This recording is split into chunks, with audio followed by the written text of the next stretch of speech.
Welcome, everyone, ladies and gentlemen, boys and girls. Please be careful because this show is highly educational. Make sure there is no window licking during this process, as we are about to talk some shh. I said we are about to talk some shh.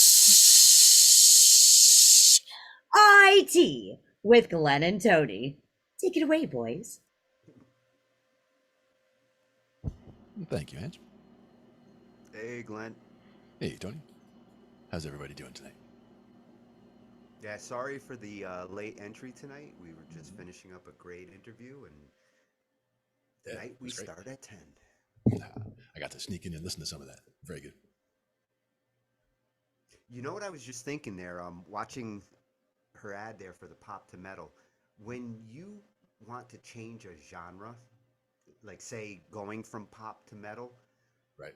what's your approach? Is it changing the instruments? Is it changing the arrangement, the It really depends attack? on the style that you're starting with and ending in. And to metal, for example, I wouldn't really be the best judge of what exactly would be the items you'd want to change.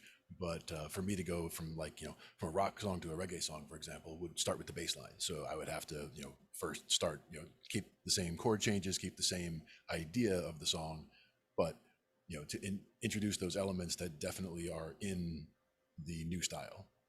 So, Or would that complement the genre? Because, like you right, mentioned, bass exactly. there. Like, yeah, Mhm. if I was going to go take something and make it reggae, Right. bass would be my first focus. And also the if there were chords in the song already, and if there was keyboards in the song, they would change to those little chirps because little chirps are much more in that reggae style as well. So that's just taking the looking at kind of the definitions of the new style that you're changing it to and incorporating those into the structure musically of the song that you're dealing with. Yeah, it's going to That's be the approach I interesting take. to Mhm. see how people translate pop into metal. Oh, it's gonna be fun. Whether Absolutely. it's about the distortion, whether it's about the singing style. I would say for sure it has to be about guitars, and I would say for sure it has to be about whether it's all blast, not all blast beat, but if there would be incorporating of things like that in there and fast timing things, those sorts of things are all elements that I would expect to see. At the same Oh, time, people might especially just with do it these just metal they with could just these do it while metal taking heads, you somebody could know just take a you are going to vocal. get blast beated a little bit. Oh yeah, but somebody could just take a vocal, for example, and just do a complete metal vocal on top of the song the way it is almost, and that would already be technically turning it into a metal thing. But you'd be missing some of those definitive things, some of those things that are definitional about the style. Hey, so what's happening? So He's up or he's off today Well, or home early? everything's been done in Japan. Sure, absolutely. Japan tends to do it first these days. Yep. Whether it's robot music or whatever, a lot of it would probably come from there as well. And it's true, a lot of the like anime music out there is a hybrid of pop and metal. Yeah. And I've seen, and again with metal, that there's so many different styles of metal that you guys talk about that some of those definitely not necessarily bleed over into, but share, very close relation with several other styles, of course. So if you talk about mellow metal, you're getting close to, several other genres. If you're going for, that more rock metal or laid back, then you're getting to those different areas. You're getting closer to different genres outside of metal at that point. Well, and nowadays you're actually hearing, extreme metal is permeating into all genres at this point. Mm-hmm. Indeed, it is. Good to hear. There've been a number of things I was looking at in the last couple of days actually about songwriting, and several of them were about songwriting charts and things that we can find and look at and use as free resources. So there's one webpage, or we'll look at it a little bit later, but I found a YouTube and followed it to get some free charts and things like that, and started looking into them. And what I like most about those is just kind of sitting back from the chart, like seeing what's on it, and just a lot of times there's just a ton of information to take in, and it can be overwhelming a lot of times looking at what's available there. But if you just kind of sit back and look at what you know and kind of where what you know fits into the chart, and then seeing what it also exposes or what kinds of information or relationships you can see from what comes out of it, So some of it's pretty cool. Some of it is definitely overwhelming. Like you can get way far into it and looking at, you know, modes of harmonic minor and things like that, which, you know, are things that are good to know, but they're not the kind of things that somebody needs to learn on, you know, the first day of music theory class, for example. So it's important not to go too far one way and not too far the other way. So we try to find stuff that's kind of in that middle ground where, you know, people have a good understanding of music already, not necessarily solid music theory, but at least a solid understanding of how music goes. And Well, then we can a kind of little build from that. foundation in music theory goes a long way. Yeah, You don't absolutely. have to know it all, but you do want to at least start to know some of it. And recognizing it is important too. Recognizing what things are and how, like, you know, what things sound like, you know, the difference between a major chord and a minor chord. Well, let's get even simpler. A chord. Yeah. Knowing what a chord is ground music theory. Like the purpose of a 1-3-5 in music theory sets the foundation for most of the theory you're going to learn. Yep. And the situations where you wouldn't use the 3 in there, for example, which we talked about a little bit the other day with the sus chords, using a sus2 or a sus4, where you're leaving out that 3, so it's not major, it's not minor, but instead of a major chord or a minor chord, you can go with a sus4 or a sus2, where you're kind of just dancing around that 3. You're not making it definitively major or minor, just while you're figuring out what it sounds like, and then you could try one, and if that's the right one, that's good. If it's the wrong one, then you're already in the, yeah. Me and Slither were playing with the sus7 on we were doing this A minor. Mm-hmm. You know, the F sus7, these two chords together.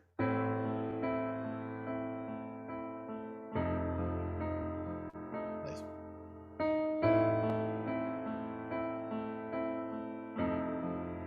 That E going to the E flat sounds really nice. Oh yeah, it really does change the mood of that Definitely. F. And it's funny when you start flipping chords around and seeing which parts are which, you know, it's hard to say what exactly that chord is, even just looking at it that way, you know, trying to figure out where does it come together as the triad that you'd be expecting, if it ever does. And it might not even. I wouldn't have recognized the chord if all the stuff you've been reinforcing for like the last year and a half. When we were doing it, I was like, what is this chord? Like, you know, Joe was playing it and I figured out what he was playing.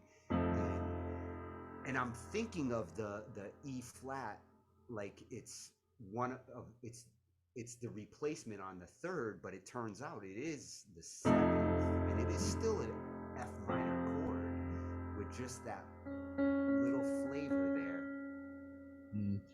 The F minor, and then you're adding the well, going from A to F by itself, I mean, that sounds nice, but it's you know, it doesn't have that mysteriousness to it that the sus brings in.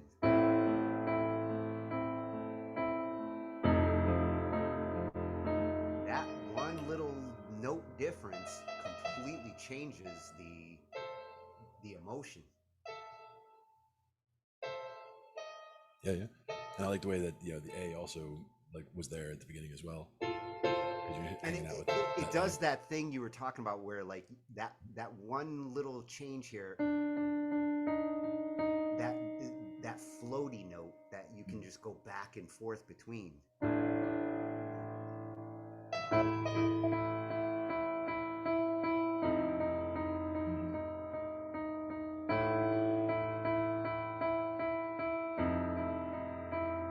And that's almost where, to me, that feels like it should be the 3. So like that feels like that should be the difference between like a C major and a C minor, because that would be where that 3 would be doing that particular move. Yeah. Actually, if I was playing that in C.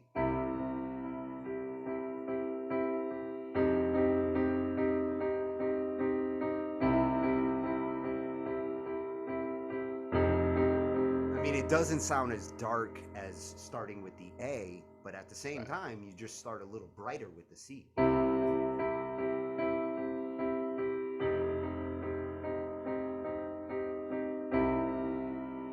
Still in the case of doing, if you were doing it with the A, if it was an A minor, for example, and you were going to that at that point you're flattening the 5. Yeah. So you're doing an A minor flat 5, which is more like to the diminished, half diminished. Triads, yay. I love my triads. I try them all. Try them all and see which ones work. That's one way to do it for sure. But it was definitely good to look at some of the chart stuff. And again, we'll look at some of that later. I don't want to get too much into it because it's a lot of information and I don't want to overwhelm people. Like if you try to look at it and you're like, oh my God, there's so much stuff on there. It's one of those that it can just make people not even want to look at it at all. Well, and even with music theory experience, you know, it took me a moment to soak in that circle of fifth charts, but thankfully, and there's some of those incorporated in here too. Yeah, because I have gone through music theory. I love the way these guys arrange their charts, color code them, strategically place them in a grid where you see the relation between this chord to all the chords that connect. Yep. And that's one of the things that I like most about this site that I just found is it's basically a songwriter's toolkit is what this latest set of charts is. Found a songwriter's toolkit? Oh, yeah. I'm intrigued. yeah. Let's check it out a little bit. Might as well get that over there. But the idea was that I found it on a YouTube video. I can show you I believe they only have a few hundred subscribers, so it's either a relatively new channel or it's not a very very widely circulated channel yet at this point. So we can see about helping with that. But these are charts that they have for free. You know, you put in your email address, you make a free account, and you can download them as PDFs. And it's just there seems to be a great deal of depth here. I didn't pull all of it yet, but I started pulling up a bunch to see, you know, what felt like the most useful stuff or the stuff that was most related to that tonnets chart that we looked at the other day, because they have the tonnets chart with all the different relationships between all the notes and having them laid out in that way. A lot of stuff that you can get by looking at it, but again, it can be overwhelming if you try to, you know, if you want to look at it and be like, I'll never understand everything that's on there. And that's not the important part. The important part is just to be exposed to some of it and see which parts make sense, to try to pull away some information that you can glean by looking at it. Yeah, to understand a little of it. Hey, Ma. Hey, Kiefer. Is valuable enough to evolve, and when it eventually all makes sense, that's when you've evolved. There it is. Yeah, I had to bring that back up. Okay, so what we'll do. Hey, Queever. Good to see everybody tonight. We're going to get into a little bit of theory here just to see about some stuff. There's a couple of ways we can do it, but I think the best way is for me to just go ahead and share it, probably, right? Let's do it that way. I was thinking I could also just cable modem. yeah. No, I was thinking I could also just do it from the OBS, but I'll do it this way. This will be better. So we do have a bunch of tabs open on there that I'm working through, but get the green bar out of my way. And this is the place where I found the Look video. at that color coding. It actually does make sense to me now that I've looked at it long enough. And there's definitely, as I said, there's definitely a lot to it. So it's one of those things that I have a better, a blown up version of it. But the idea for this one was to see where it came from. And it's songwriter.studio is the I really like the one in the top left and the one in the bottom right. Those two. The top left is the tonnets chart. Snap into my and the brain. bottom right is one of the circle of fifths charts.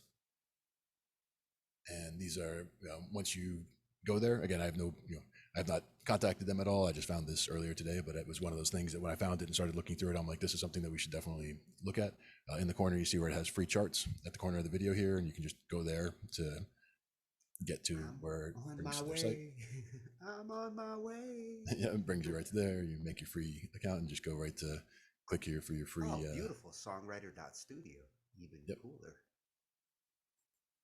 And then once you're in there, there's a whole bunch of everything's laid out in terms of lessons and charts and all that kind of stuff. And again, it's all stuff that you can just download or look through. But just to refresh, and again, I have a very solid understanding of music theory now, but for somebody who's not a jazz person, because you can get very far into a lot of that stuff, and I'm still starting to explore that more. But for the moment, I have a pretty solid understanding of what happens in most music that we listen to on a daily basis, and can hear changes coming and things like that. And some of these are important for that, and some of these are just kind of cool for the way that they approach it. Even this one that's up here now, I'm sure that's blocking your view there. Functional diatonic progressions. Third, huh?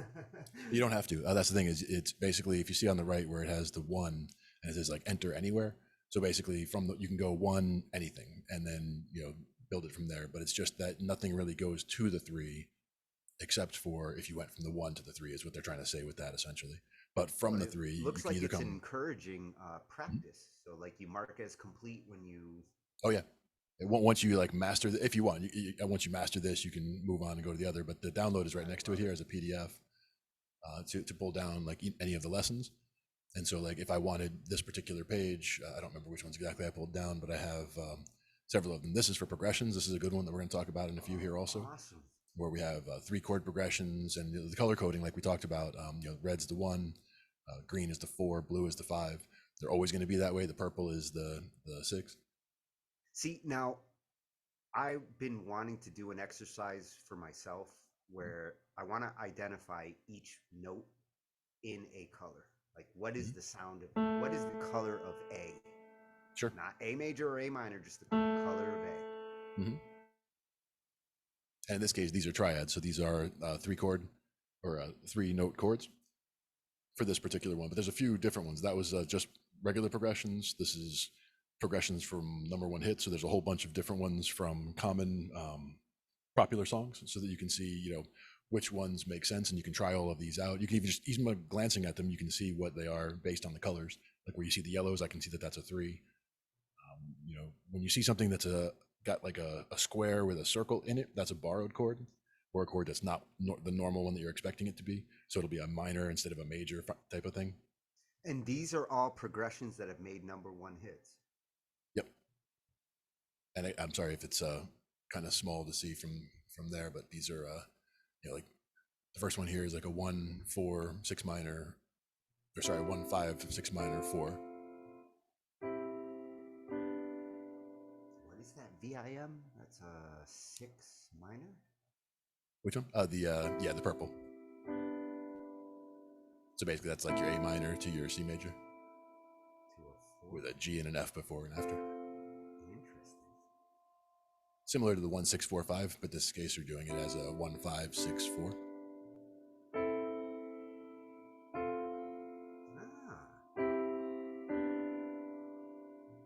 And the beauty of it is just how much information you can get out of that. Because again, if you're playing in, let's say, C major, but you could also play it in, B flat minor or whatever. You could play it in any key that you want. Well, right now I'm trying to play it in C just to get. No, but that's good. That's where you get the feeling of the chord progression into your ear and under your hands. Definitely works well that way.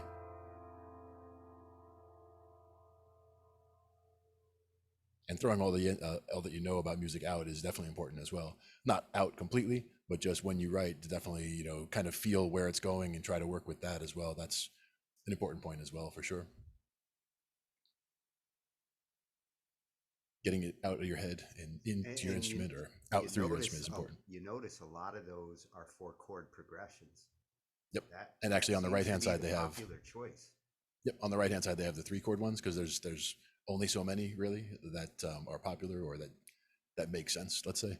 Now, the 3 chord versus 4 chord progression, is that a timing thing? Like, is like a 3/4 tempo going to lend to 3 chords versus say 4/4? Or you could use either in either. It's more just how it feels, like how it comes around. Like if you did a 1 4 5, if you're doing 1 4 5, then when you land on that 1, you're coming back to 1. But you could also have a 4 chord progression where you're doing a 1 6 4 5, and then you're coming back to the 1 after 4. So where the landing actually hits. Like you'll feel it coming. Hit on the beginning of the measure.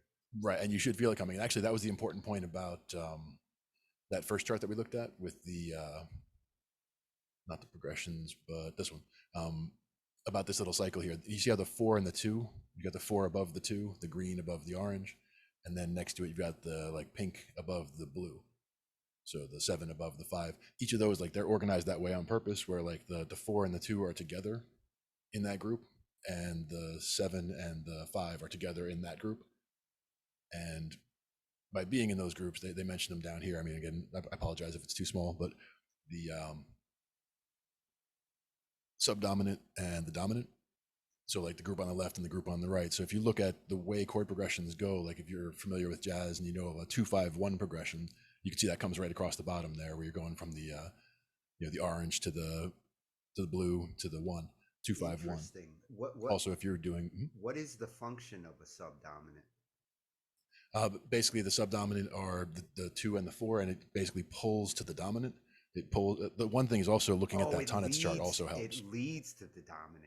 It's kind of why that cadence feels so right, because it goes from the 2 to the 5 to the 1. You could also go from the 4 to the 5 to the 1. If you see how you do that, like from the green to the blue to the 1, like you see why that feels so solid. That's why all of the, or a lot of the cadences filter through those groups that way. Like they're going to come through the 4 or the 2, and it could go from the 4 to the 2 and then over. Just like when you get over there, if you took the 7, you could go from the 7 to the 5 and then to the 1, or you can go from the 7 directly to the 1. So there's a lot of different, options of different ways to make a progression work here, but understanding them in this way helped me a little bit, just in terms of the way they go together and how this one pulls to that one. So if you wanted to get the 3 in there, you could go from the 3 to the 4 and continue from there, or you can go from the 3 to the 6 to the 4, or the 3 to the 6 to the 2. It all depends on which way you're trying to feel it out. But this is kind of better than just trying to hit random chords and seeing if they feel right together. It's more like trying to follow the path through different ways and see how it feels. It helps with the longer cadences, because again, those little 3 and 4 chord progressions, we could make those all day and have new ones all the time. Certain ones will sound good and certain ones won't, and you'll see how certain ones will feel like they pull to a resolution and other ones will pull away from a resolution. So it depends on what you're trying to accomplish. Yeah, with, you will know when you're playing a chord that wants to be resolved. You should. Yeah, like exactly. You want to recognize when a chord, you might not even know it like consciously, but you will feel it. Anybody who listens to music, whether they're trained or not, knows the feeling of like, finish that chord. Yep. You don't want it sitting there like in suspense. You should try a couple of these. Like we recognize them already, like, the 1, 4, 5.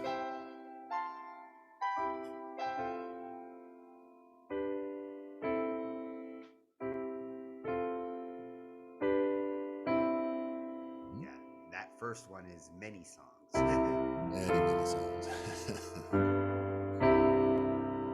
Turn it into 1,000 songs. Oh, Then we have a 1, 5, 4, 5. Huh? The second one is 1, 5, 4, 5. That's a 4. 1, 5, 4.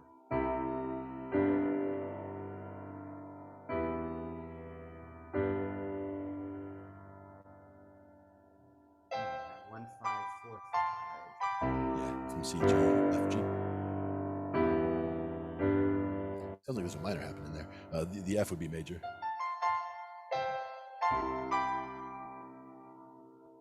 Well, the 5 is a G, right? Right. And then the F. And then the G. So it kind of bounces back and forth up there by that G, kind of coming back into it. Because the one below that does the same thing, but it starts at the A instead. So it actually has a different feel to it. Where it's coming in from the A minor.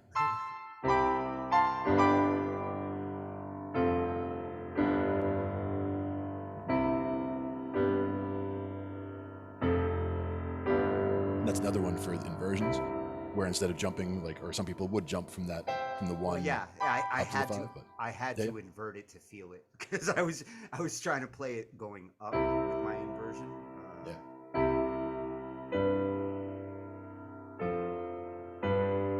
It doesn't sound bad that way either.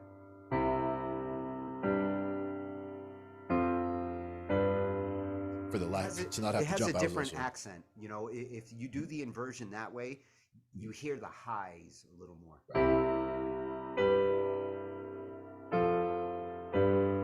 And even starting with the first inversion of the C, you're not jumping as far, because I'm doing E, G, C, and then jumping up to the G, F, G. So it's keeping it all kind of in the same neighborhood, but you could also start with the C above. So you're going down from the 1, going down to the 5, to the 4, to the 5. Oh, it kind of works nice with that inversion.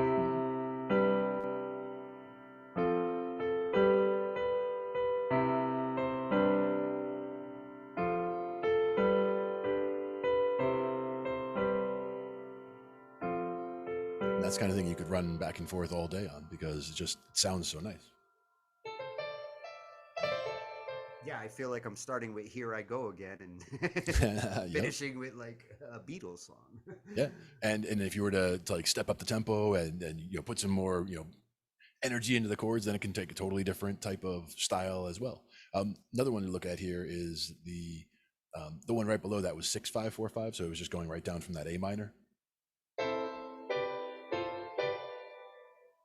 So that's kind of bouncing around with the progression. 4, 5. And since it does that, it kind of just would end up going back and forth all day, like 6-5-4-5, 6-5-4-5, and you can just run that. It doesn't sound like it has to end anywhere particular. If I was going to end it, I would bring it down to the C. Yep, exactly. Which is nice. But it's a way of just being able to, you could just kind of bounce back and forth on that if you needed to, stretch a song while somebody was, changing a guitar string or something, for example. And that when you're trying out these different chord progressions, try different bounces, like, it's or different techniques, because, it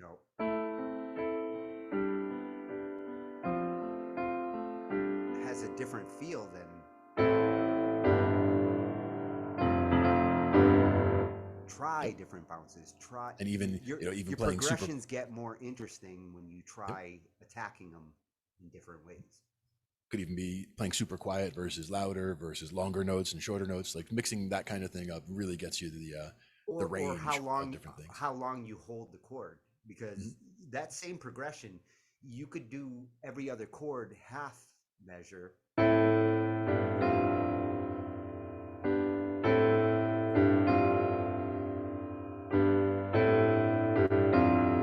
Has a different feel than holding the same amount of time for each chord. Absolutely. These are like, we only got 7 notes and all the semitones, but these are the things that allow us to just continue to make original music that is new. We do all have the same bag of notes. Yep. Yeah, but we all have different bounce and different moods. Yep. And like that next one, stepwise, where it's just going from the 1 to the 2 to the 3 to the 4 to the 5. It's working its way up. The 2 and the 3 are both minor. The 4 and the 5 and the 1 are all major. What is and it just that walks its way up. 1950s hiding down there in number 8? Yep. I'm intrigued. You have to work your way there. Well, this one is. What I like about that one is the fact that since it's all in the key of C major, the way we were looking at it, it's all white notes. So 1, it's 2, just 3, 4, 5. 1, 2, 3, 4, 5.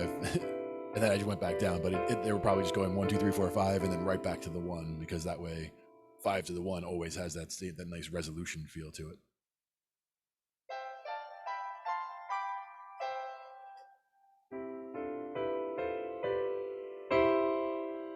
Yep, You getting that one up top. that last C, it really goes up. And go up and down. Nice. The next one is a circle of fifth, so it's just going around, and it actually jumps. They do the 2 minor, huh? See, I like to minor my 2. Yep.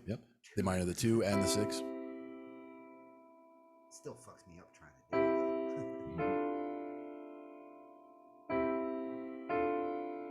Is that a 6 minor? Yep.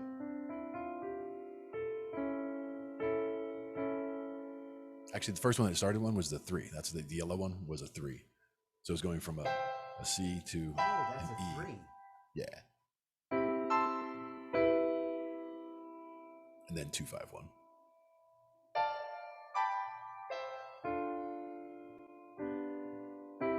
And that's where that 2-5-1 that I was talking about before comes from. Because when you start it this way, you're getting all of the chords in there except for the 7. You're leaving the 7 chord out. We're not going to even talk about him at the moment, but like this progression covers everything. Is the bastard child in this case. It's the bastard child. But the thing about the 1 and the minor 3, those first 2 chords, the 1 is the C, E, and G, and the minor 3 is the E, G, and B.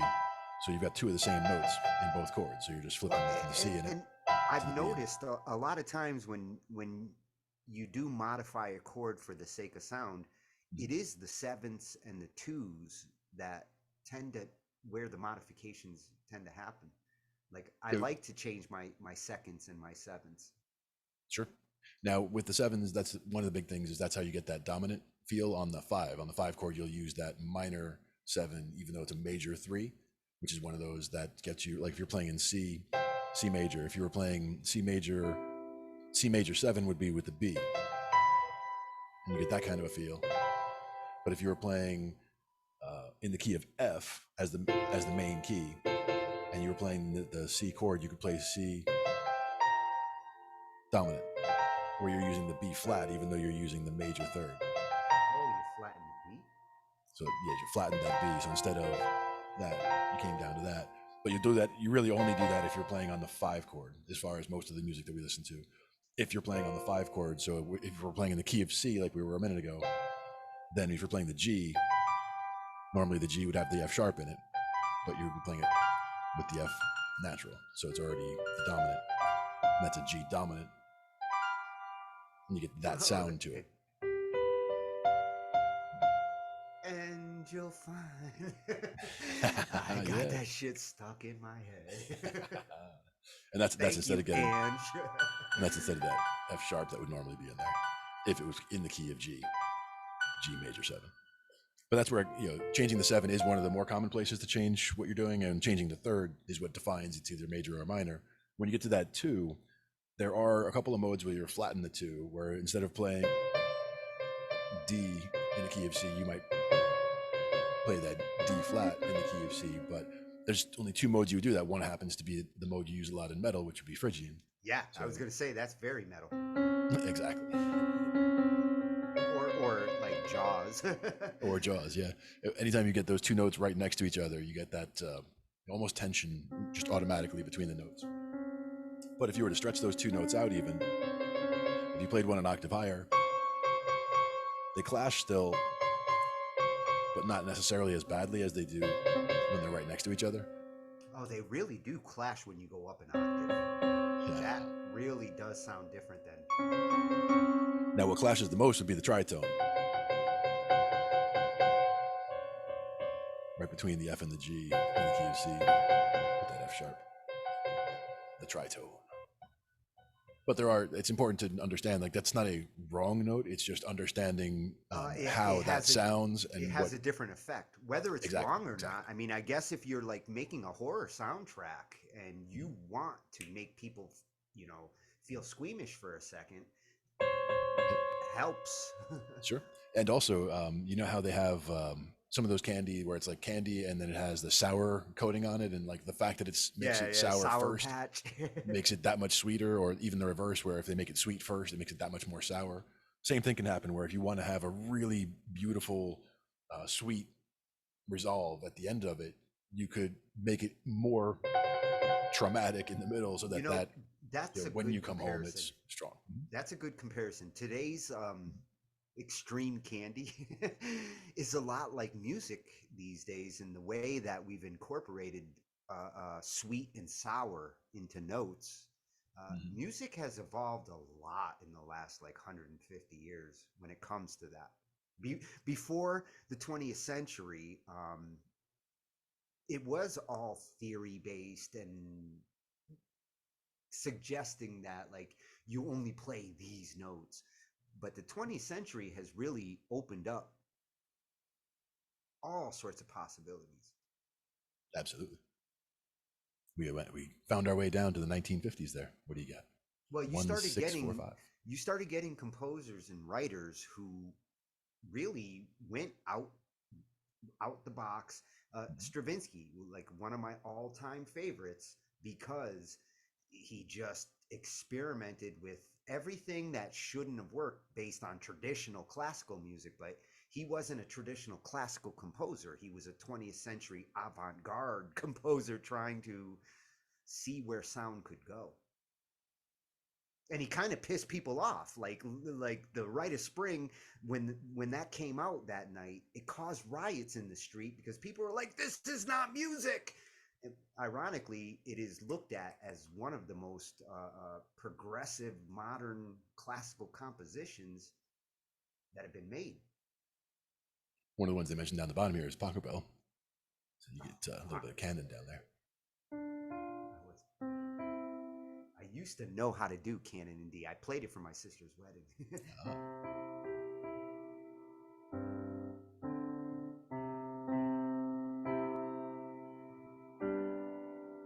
It's almost like "And You Find," you know. Yeah. Oh, what is the second note on Pachelbel?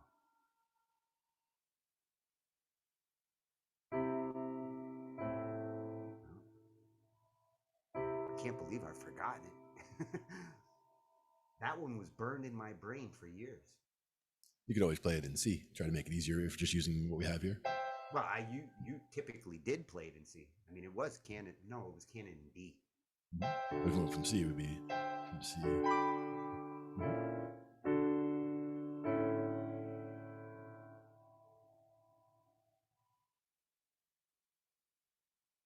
I'm gonna have to refresh my brain on those chords. That goes to the 6, huh?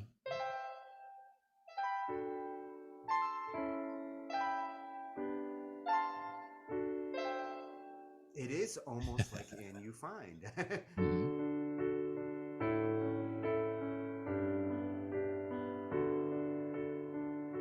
And that's the chord progression for there. Nice. Yeah, this one's Starts off feeling. the same. And then to the 6, to the 3, to the 4, 4, 5. Oh, yeah, you got it. Yeah.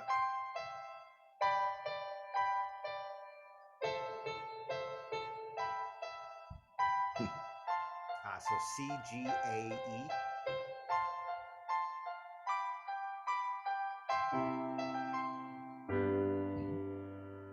E. No? From the C to the G to the A to the E. The purple, yeah. What was the last one? E. Or actually, no, I'm sorry. It's the D. Yeah.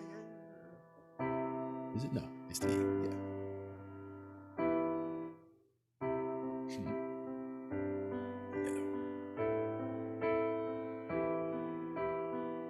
Oh yeah. After the E, it does have another one. But you got the first 4. And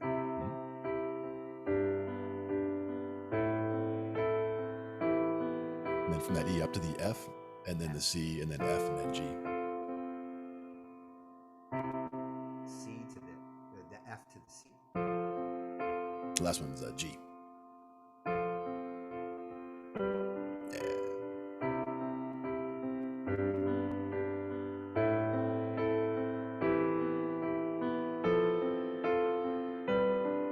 I feel like I'm missing a chord there. From the 4 to the back to the 1, and then to the 4 to the 5. Yeah.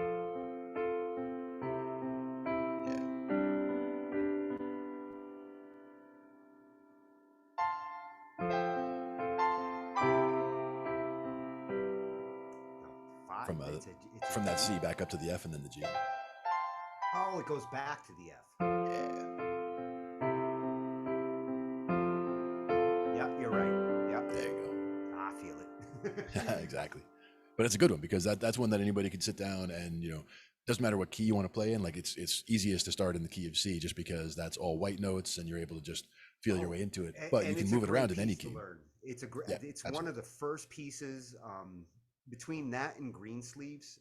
Yep. Those are 2 pieces that everybody should just learn and appreciate for its progression. Yeah. And it's been used over and over. You might not always recognize it in the song, but these are progressions that get recycled. Now, the 2 that they mention here that where they have axis major and axis minor, these are important ones to kind of feel because these are the 2 of the same, you're using the same 4 chords, but the order you're playing them in depends on how it feels. So like the first one, they're playing the 1, 5, 6, 4, coming back around. The minor axis, they're starting with the 6, doing 6, 4, 1, 5. Now, why the axis? What does the axis signify? When you're playing the first one, you're starting with the 1, and you're feeling everything is kind of major because the 1 and then the 5, you're in a very major feel already. Then you're throwing in that little bit of a sad 6, and the 4 bringing you back around. So sad. Whereas the minor axis is starting with that 6. So you're feeling the 6 already, and you're going 6, 4, 1, 5. So you're from the 6 to the 4 to the 1 to the 5. So now, it has six is a lot like 2 and 7 also, where it doesn't get as much love compared to the other chords and progressions. Six works great when you're tying it to a five or a four. In a lot of cases, a lot of people just don't realize that, with the 1, the 4, and the 5 being major, if you think of the same way, the 6, the 2, and the 3 have the same relation to each other and are all minor. So it's like if you just think about where those all are, right? If you're doing the 1, 4, 5, if you were to do the 6, 2, 3, it's the same jump. So it's the same relative feel, because it's I basically actually the major saw it 1, on 4, your 5. keyboard right there. Yeah, it's the major I 1, 4, can see 5 and like a clearly. minor 1, 4, 5. But the minor 1, 4, 5, I don't really call it that, because the minor, I'm already thinking of it as the 6 of whatever the home key root would be, just to try to not confuse myself. But when I'm looking at chords this way, like we're looking at it here, where we had the minor axis, where we started with that 6, that's you're getting your home base there. You're starting there, and then you're moving from there out. So the 6, 4, and then the 1 to the 5 to the 6, like that 5 leads right into the 6, right? Whereas if you're doing the other one, you're going from the 1 to the 5 to the 6 to the 4. So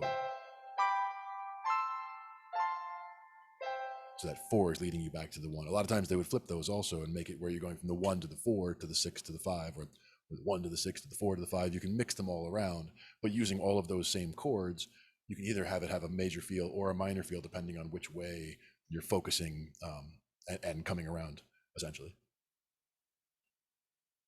Because with these two, it's actually even just flipped, where you can just, this major axis, those first 2 chords are the last 2 chords of the minor axis, and the last 2 of the major are the first 2 of the minor. So it's basically the same progression. 6 is a suggestion on a major approach, and 7 is a suggestion on a minor approach.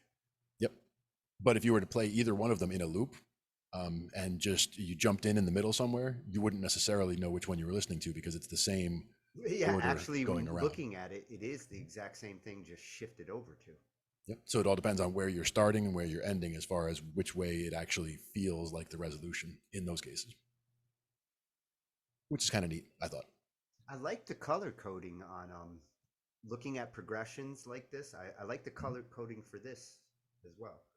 Yeah. I mean, this is where they got more Roman into numerals. I thankfully, thanks to music, Roman numeral will never die. This was that page of the number 1 hits, different progressions. So like that 1, 5, 6, 4, for example, that we just talked about right there at the beginning, and the 6, 4, 1, 5, 1, 5, 6, 5. All of these are just different ones that you can bounce through and try out and see what they feel like. That one in the middle on the bottom was like 1, 3, 6, 4.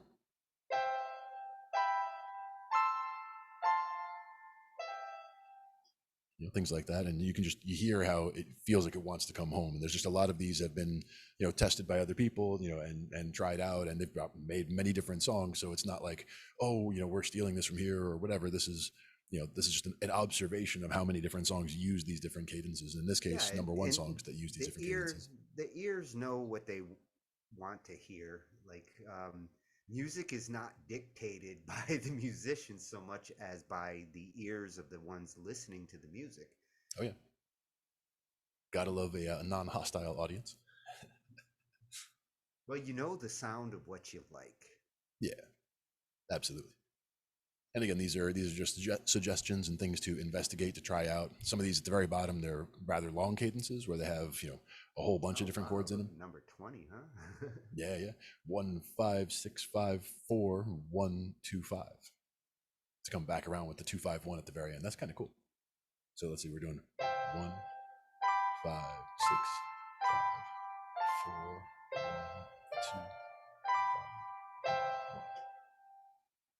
Because that 2, 5, 1 at the end is what brings it back. And that could be stretched out across like a whole minute. Oh yeah, easily. And again, depending on the bounce that you put into it, like you put a bass line, if it was a reggae bass line, it would make it a reggae song. If it was more of a waltz, you could make it a waltz. You can do whatever you want with those chords.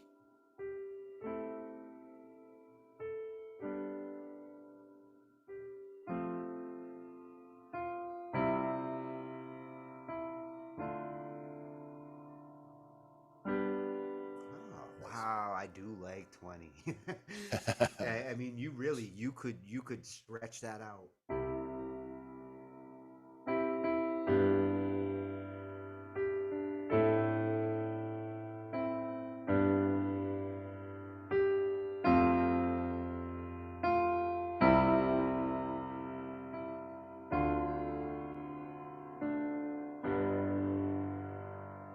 That's a beautiful progression. And the one right above it, like this one has it doesn't have the 7 chord and it doesn't have the 3 chord. The one above it doesn't have the 7 chord and it doesn't have the 2 chord.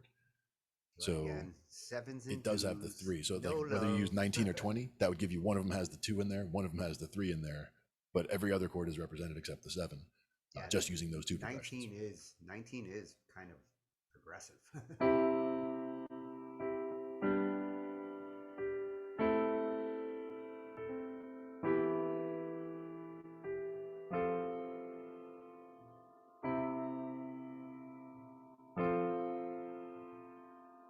Actually, that's Pachelbel. 19 is pretty much Pachelbel. Yeah, it's got a lot of similarity to it, sure. Yeah, And yeah. that's the thing is Other that than the third, is having it it end with that third? 145 also gives you that resolution feeling.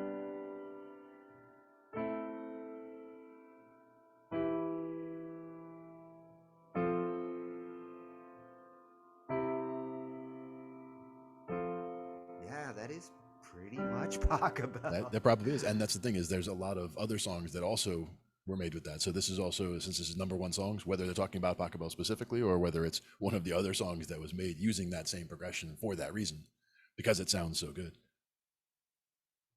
And again, all these are suggestions. The ones that are squares with that little circle in the middle, those are ones that are adjusted. We talked about that, where Yeah, that's what I instead was of being wondering with those circles. You don't like see this, a lot take of the number 7 on the 3 chord progressions, where it's saying taking 1, and that looks like I'm taking a 1, a major flat 6, and a 5.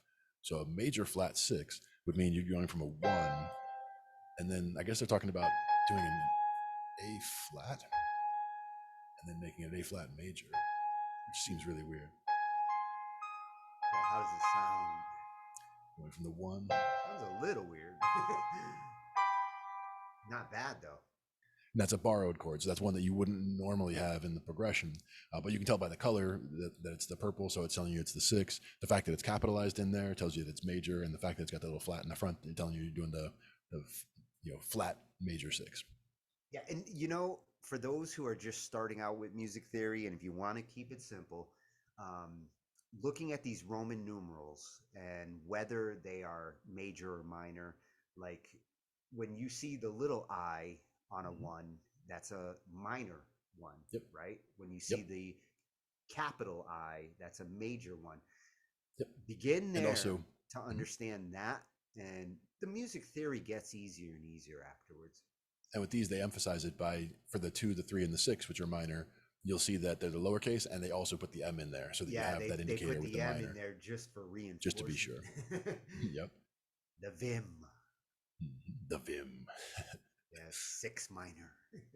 Now, there's also again, there's other charts that they had in there as well. This is about the borrowed chords, other things that they could use, other progressions that you could use. Again, there's tons of documents in here. We're not going to go through them all, but I think a lot of these have good relevance, and ones like this I like particularly from the fact that, again, with the Roman numeral approach, it doesn't have to be each one of those represents 12 different sounds, because you could play it in C as a home chord, you could play it in F sharp as a home chord. Wherever you start with one, it's going to sound different wherever you go. Now, when they say borrowed chords, Mhm. that's to reference chords that relate, that chords that can replace something you might normally do with That's a right. variation. Like this first one here, for example, is saying we're going to use a 1, we're going to use a 4, and we're going to use a 5, but the 2 is actually going to be a major 2, and that's why it's a square with that circle, because it's modified from what it would normally be a minor 2. The 2 is the one I fuck with the most. If I'm gonna change anything in my chords, the 2 and is this the is one. we actually have an original song out in Pennsylvania, with Pepe, where this is one of the progressions that we use, where you're going, for example, this would be from the C to the D. From the C to the D major, to the F, to the G.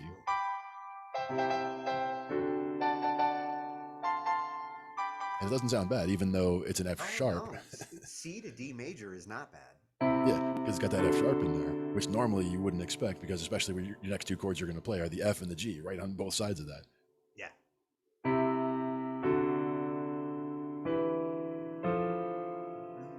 Okay, F.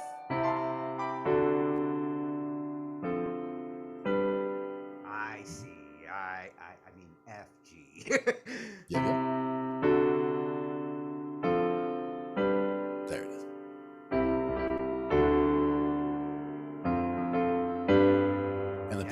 below it is the same chords, just different order, doing the 4, 1, then the major 2, and the 5. Starting on that F. So they're going from the F to the C, to the D, major to the G. And you could But probably it always name a feels couple weird of to me so- starting on you the could- 4, You though. can name a couple of songs that use that. Oh yeah. I'm trying to think. Kind of recognize To me, I just keep hearing the song that we always play out there. it. And even if you look at the one next to it, the green, going from the green to the green in the circle. Well, I can't really see what it says there. Let me see if I can blow that up a little further. Oh, wait a minute. They're going from a 4 to a 4 minor, number 10. That's what it there? looks like. That's a little unusual. Help me, I'm That would spinning. be like-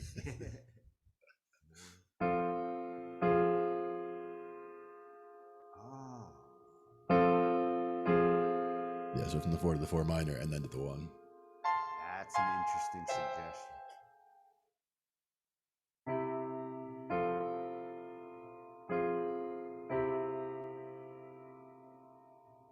And the next one below that is the 1 to the 3 to the 4 to the 4 minor.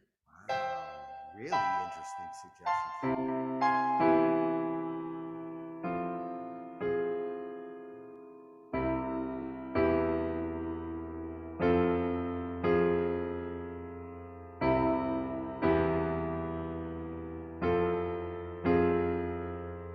That major 4 to 4 minor, I like that thought. Yeah. And that's the kind of thing where I might have, if I was doing songwriting stuff, I might stumble on something like that, like hit a note and hit something that was a wrong note and be like, "Ooh, I like how that sounds," but I wouldn't know you what to gotta call kind it. of you gotta kind of feel it out and Yeah. see it for the mood that it brings. Yep. It feels like it's instigating a resolution. Now, that third one on the left there incorporates a major third, which we don't normally see. So that one goes from a 1 to a major 3 to a minor 6 Huh? to a 4. Wow, actually, the major 3 might sound. Oh, I'm totally into that. The major Yeah. 3, 4, minor 4, yeah. Making the 3 major there adds just enough of a bridge.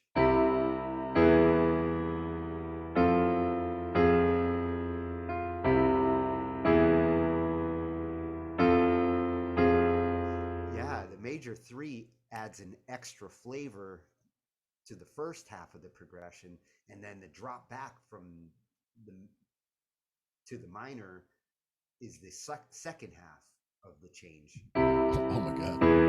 Look at number 18. Oh, jeez. What happened here? Well, now we're flatting sevenths. See, this is the shit that Glenn. What? Well, it looks like the pink one, I think, is a flat major 7. So I'm thinking like B flat and major. With the 7th.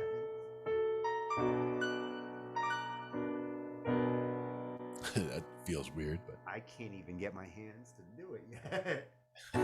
but then you get your 4, your minor 4, your 1, your major 2, 5, 1. So those last 3, you get your major 2, 5, 1 instead of the usual minor 2, 5, 1. So again, some of these are a bit of a handful, but they're definitely the fact that you can just kind of look at them and see what they're going for, just with the color coding and just with the the color coding and the shapes and the Roman numerals. It can carry a lot of information that can be translated across any piece that you're doing in whatever key. I'm gonna have to experiment more with that 18. That one is a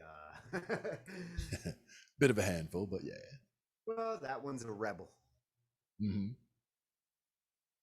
Doesn't want to behave and play nice with the other Well, keys. it's brave. It's really trying to go into some new direction. Extra bold and spicy. Yeah. So like one of the other, this is more like into the chord basics, like some of the other stuff that they have on the site here. And this one is, again, we have charts, we have explanations, we have all kinds of things that relate back to everything. In the bottom, it's got some of the different chord types that you can do, with major, minor, dominant, all that good stuff. But just the fact that these are all things that we can just, go and get and look at and look through and see what makes sense. So that was at songwriter.studio. All of this was, yeah. Throw that into your browser. Check it out, man. Those are great. This is the charts. page. This is the page that it would bring you to. It's just songwriter.studio, and that was also the name of the YouTube page that I got it from, which was here. And it was basically that Tonnet's chart, that top left one that you were talking about. You like the look of that top left chart. That was the one that I was first looking at.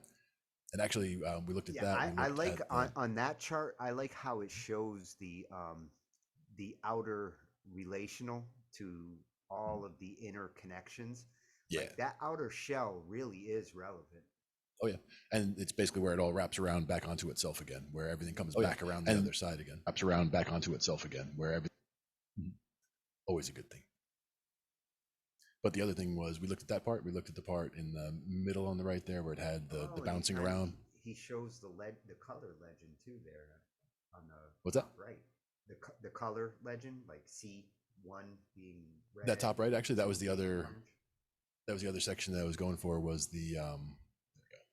So this is that whole composite chart, and this is the one that I didn't want to look at first because this is could be overwhelming, and I think I'm not sure if my stuff's coming in too clearly at the moment. That might be better. Looking good here. Okay, good. So in this case, it's that Tonnet's chart that you were talking about on the left there. That's got a lot of information, and I mean, we could do an entire hour just on that sometime, just talking about like what all the different chords relate to each other. In this case, that Tonnet's chart is in the key of C, so it's basically relating everything back to C. You see how C is that red triangle in the middle. That's C major. Underneath it would be C minor. But all the chords that are in the solid triangles are the main chords that you would play in the key of C major. So you've got right to its left is the F major in green, and the G to the right. Yeah, and if you look at that line straight across the middle from the E flat to the B flat to the F to the C to the G to the D to the A to the E, that's fifths. Yep, exactly. When you're going across, like you're going from the F to the C to the G. Glenn.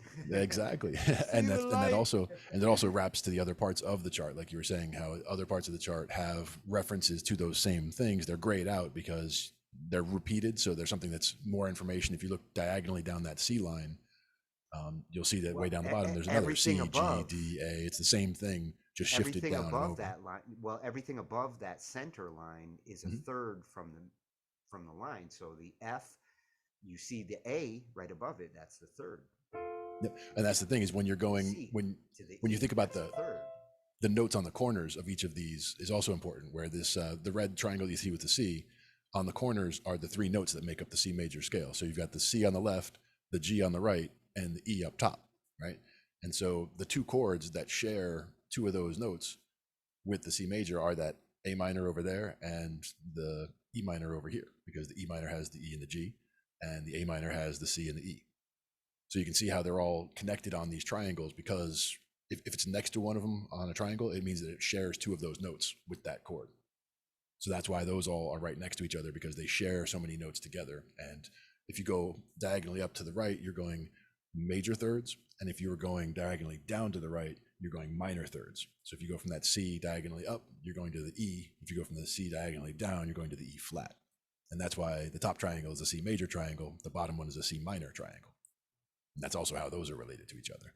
So you can see and for those who are reluctant to want to dive into theory because it seems intimidating, the incentive is that this shows you what is relational, what is designed to work with each other. And it's not to say like that's the only way to make a sound, but when you're trying to find something that sounds right, a lot of this will lead you there.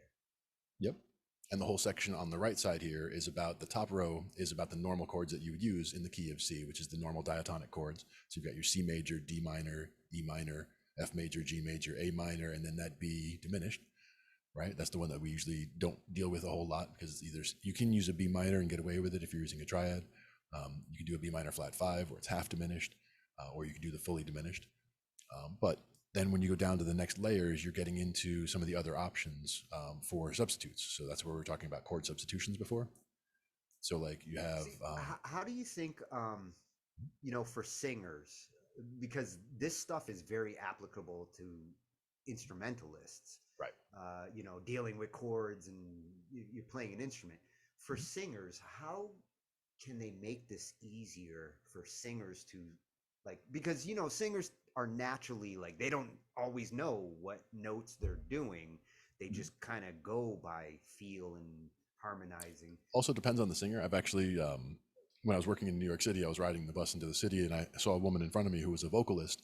We talked about it at some point, and she's sitting there reading music and just like with a finger, like reading through and, hearing it essentially in her head by, going Oh, that way. She had a she could thorough actually understanding of, translate. yeah, she was actually Yeah, hearing what it would sound like if she was singing it just by reading what it said on the page.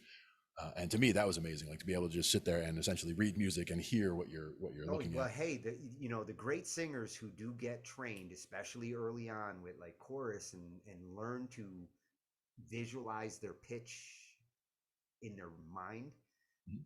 can see the relation here. Mhm. And in this case, the ones that we were talking about before are the bottom line here, where it was the secondary dominance, where we were talking about the major second, the major third, the major six, and in this case also the major seven. They also mentioned it here. But the reason that they work is mentioned right below them, which you'll see that the two, for example, if you're using that D major, the reason that D major works is because it's the 5 chord of the 5 chord. So if you're in the key of C, where we started, the 5 chord would be G, and the D major is the 5 chord relative to that G. So when you're playing a D major in the key of C, it's because it's the 5 of the 5. And then if you're playing the E major, it's because it's the 5 of the 6. My fifth cousin on the other side. Yep. But that's kind of getting into why you can use those other chords. But these are the ones where they have one of these whole songwriter charts here, because that's what they call this whole thing, is like a songwriter composite chart. And this is the one for the key of C. But they have 12 of these different charts. So each different chart would have all the, instead of being CF, C, D minor, E minor, F, G, it would be, it would start with whatever key you want. In this case, I always like to look at the C chart because whether I'm playing in C major or A minor, I know I can translate in my head to where I'm going on a guitar, on a bass, or whatever I'm Wow, doing. I can't believe how fast you can translate to the. I have to start in C just to soak in the But it's concept. also important because that gets it into your ear. It gets you, like we're doing progressions, for example, doing them in C is perfect because again, we're dealing with all the white notes. We're trying to keep it as simple as we can and just get it to where we're hearing the progression that we're trying to hear and get that in our ear. So if we do translate to another key, it'll sound Well, right or it'll and sound get wrong. that muscle memory. Like, the claw doesn't change too much from, like, say, C major to G major. Mhm. And that's the thing, is that there are only a certain number of even hand positions, where we talked about that the other day, where all 3 notes are white, or it's 2 white notes with a black note in the middle, or it's 2 black notes with a white note in the middle. Like Yeah. there's a few different permutations of that, but there's only so many. So once you get each of those claws, or once you get comfortable with that, then there's no key that's out of bounds because it's one of those shapes if you're just doing triads. And that's where you can, just like with guitar, you can use smaller bits of chords instead of really using all 6 guitar strings at all times. You eventually get to the point where you just decide, okay, I'm only going to use 2 or 3 notes and get my point across. Because with guitar, you can do fifth chords, power chords, where you're just doing a root and a 5. Fifth You chord. can also do where you're just doing a root and a third, where you're getting the feeling across of it being a C major just by hitting a C and an E, as an Yeah, example. focusing on the thirds instead of the whole chord. It's one of the most important chord tones to tell you, to guide everybody else also to what, whether they're feeling a major or a minor thing. But again, you can do sustained things or sus chords where you're doing that 4 or the 2. And if you do both of those and end on the 3, you get that nice little surrounding feel going. Yeah, I like it. And that's by going with the sus4, the sus2, and the 3. Another one is to use the minor third into the major third, where you're actually gliding off of or sliding off of the E minor or the E flat.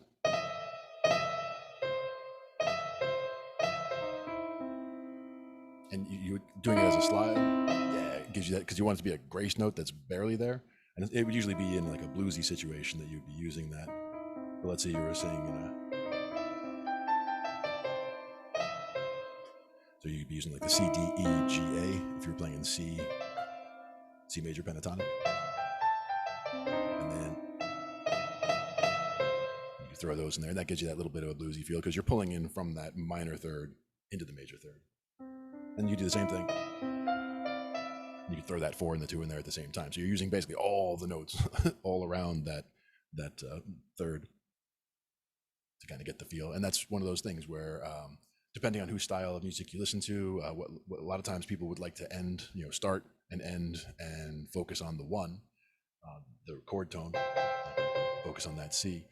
But in other music, you'll hear solos that go and start and end and land on the 5, or they start and focus on and land on the 3, and they'll have a different feel, and it'll feel a little more unsettled.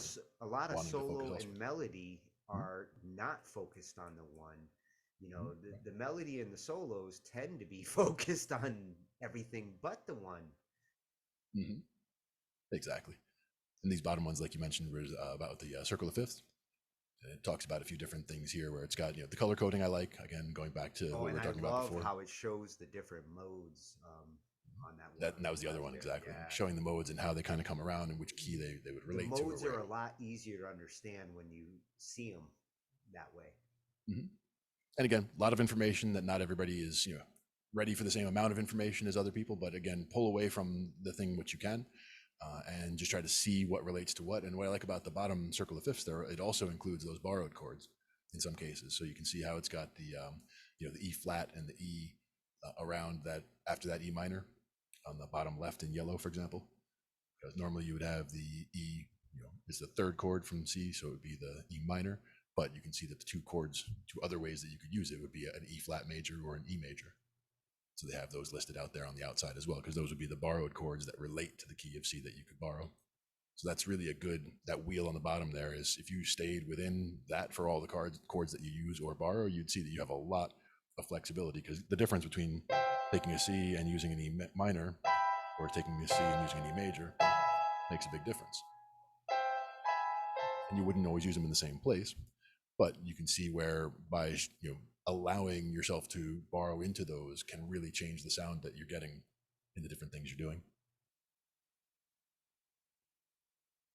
You see plus your relatives.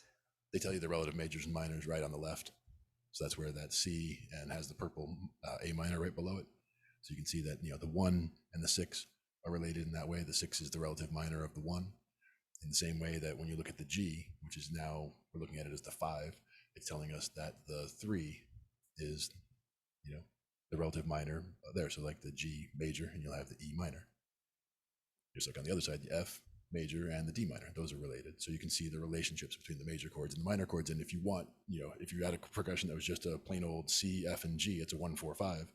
You realize that you could throw in that D minor in place of that F somewhere, and that's putting in a 2 chord, a minor 2 chord. Minor, just a little substitution that you can do that'll make it sound pretty cool. Like instead of just pulling in G minor, and still a nice, good resolution. Because it's basically, it's like pulling out, or replacing a C major and an A minor. They already share those 2 notes, the C and the E. So switching from one to the other isn't as drastic as it might be otherwise. But if you do too much of that, especially if you do it to the 1 chord, it can make it something that sounded major all of a sudden sound minor, and that's not necessarily what you're trying to do. But if that's what you're trying to do, you can do that as well. But again, this just has a lot of information in here. It can make your head spin just going through stuff. Even when you know a lot of the stuff that's on here, you can still just pick up different things by looking at the way they have, things laid out. Take it in stride. Like you don't have to soak up all this theory. And there will not be a quiz at the end, but if you pull anything from it, it's, that's a bonus to me. If any of it makes sense or makes anything make more sense than it did previously. I'll say it makes more sense seeing these kind of color-coded charts. I mean, I spent years doing theory, and a lot of it didn't click in. Even in class with teachers explaining it and looking at these charts with just a little bit of color coding and relational arrangement, clicks. Changes everything up. The next challenge is to actually implement it. Like I can see the relation in that chart. Now I have to feel it and hear it. Yep. And that's where experimenting comes in, and just, whether it's checking out different progressions that we, looked at. Some of them sound like they don't resolve to where you want them to, right? Like if you went 1, 4, 5, 6, it doesn't feel right because it feels like you're trying to get somewhere, but you never actually get there. But if you use those same chords and rearrange them where you're going from the 5 to the 1 at the end, whatever you do with the 6 and the 4, whether you go 1, 4, 6, 5 or 1, 6, 4, 5, shouldn't matter. The fact that you're going from that 5 back to the 1, it's also important to run through the progression at least twice so that you hear how it rolls around on itself. Because like if you just go chord number 1, 2, 3, and 4, and you don't come back to the 1 again, then you don't hear how the progression really rolls together, like the 1, 1, 6, 4, 5. But you have to actually hear how that 5 pulls back to the 1 at the end.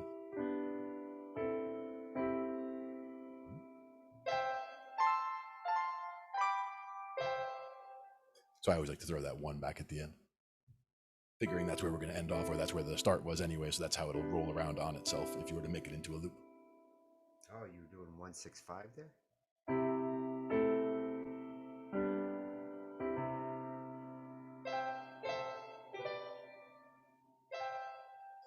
Nice. See, and again, try different bounces. Try holding a little longer. Change how you attack the progression, and you'll really get to feel out your options. And different rhythms and all that kind of thing.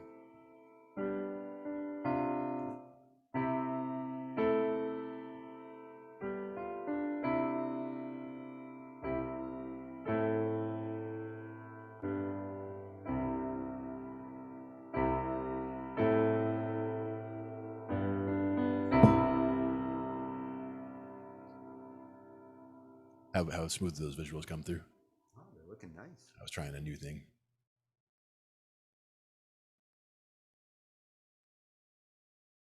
Seeing if the Google. Yeah, I wish I could get my keys to fractalize like that. That would be cool.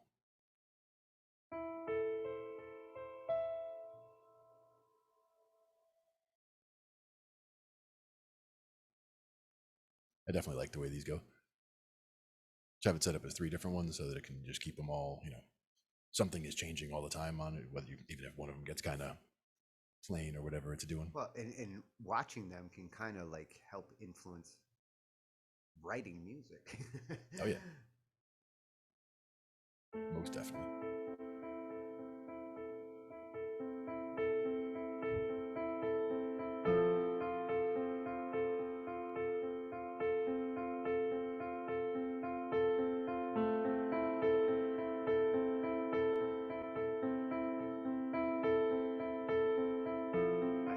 Think of a reverse clock.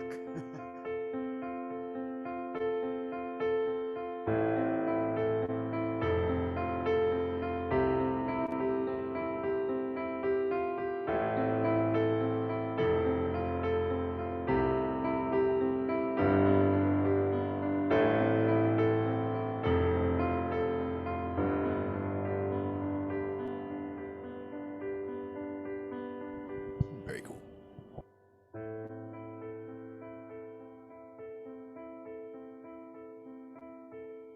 And that was a 1, 6.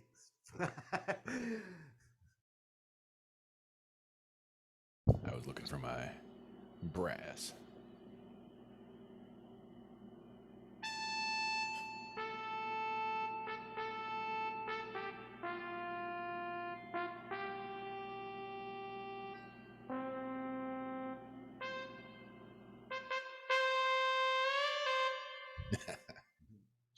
Little brass bend. Gotta always love that. So it's a black hole. That's why it was over there. That's where it was. But we can also do that one, because that one also has the other visuals that we had over there. I still haven't made the keyboard view. Yeah.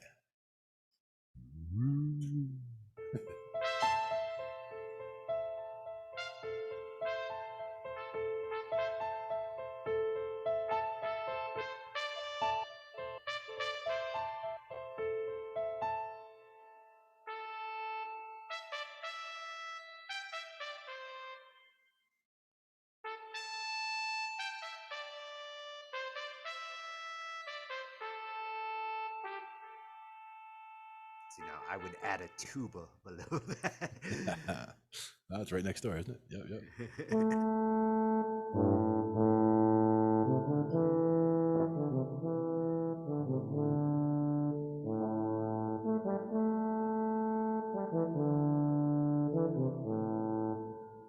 Nice.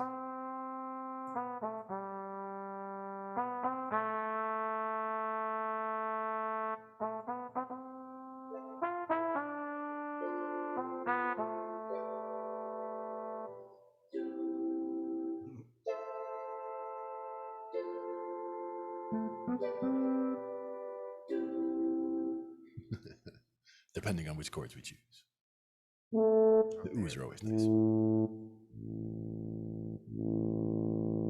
Not a very fat tuba, though. Yeah, I like my tuba with.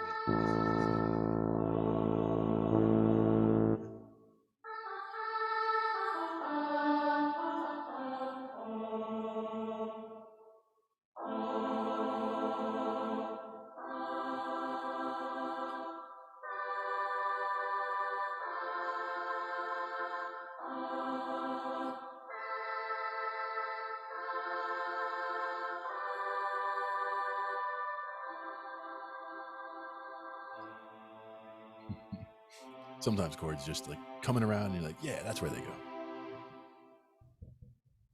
Oh, and when you're playing with chords, try them with different sounds, because Yep, this has a much different feel than it does with pianos. Oh yeah. Not only that, but also playing them spread out more or more closer together. You know, those kinds of things can change it. Different inversions, all that can make a whole Yeah, huge difference. sometimes the sound makes me want to invert in a different way, Yep. especially with strings. Yeah, like if we were doing 2-5-1, like we were talking about, if we were doing that in.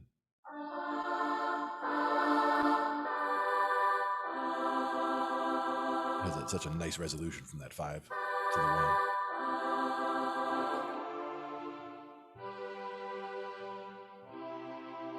So any of those progressions that either the whole progression is 2-5-1 or whether that's just the ending cadence of it, just has such a nice landing. And how you spread it out, like with that high note at the top, like you did, that's just exactly right. Yep. Yeah, well, it Get that nice resolves feel, nice spread. When you go high, it resolves nice.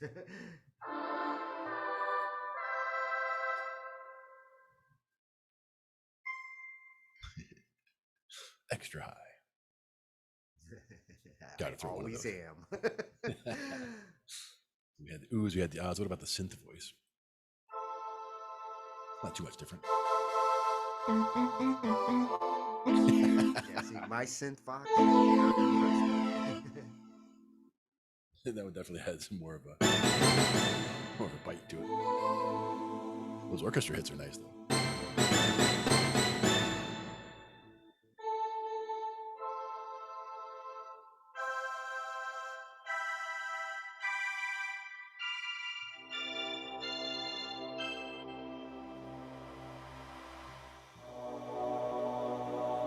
Nice. Yeah, it's very breathy though. I like the patch. You just can't hold it for too long, or Like washes out, yeah.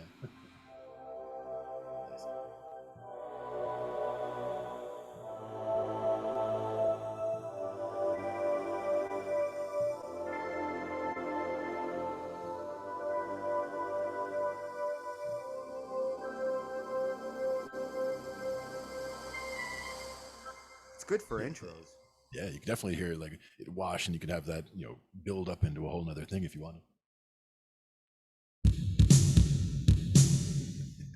And then the drums kick in. We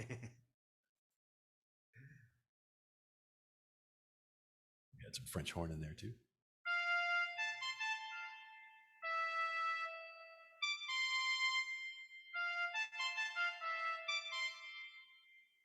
Oh, I know that song. Little pieces, yeah. Whenever when I start playing notes and like it'll register, like, oh, I recognize that from somewhere.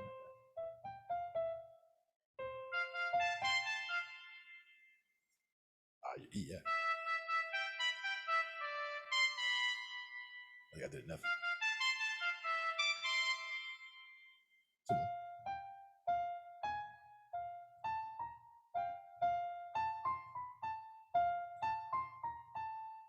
I see. I was going right up and down the same three notes.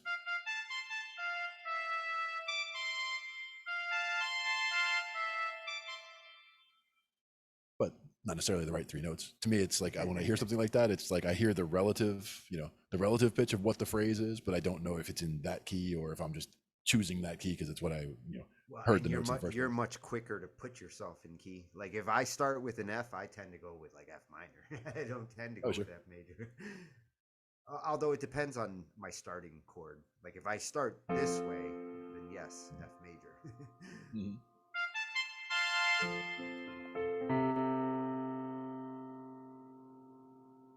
F's another good one because it only has the one flat. Yeah, and it's an easy flat to hit.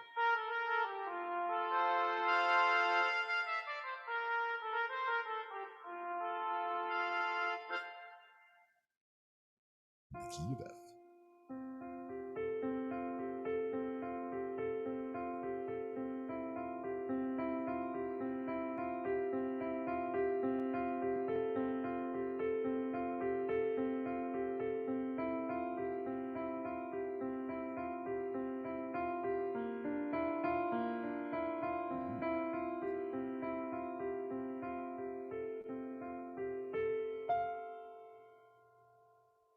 Nice. And I forgot I didn't have my keyboard up. Uh-oh. This.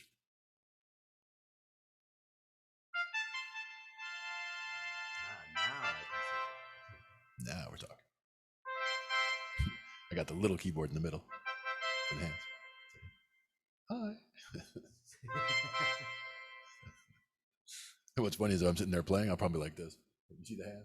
You see the hands and you see me back here, but like the hands are way up here. You got a better hand cam.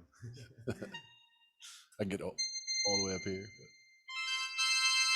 But You're gonna be like that hand dude in those videos you've shown me. How I live. here are the keys right here.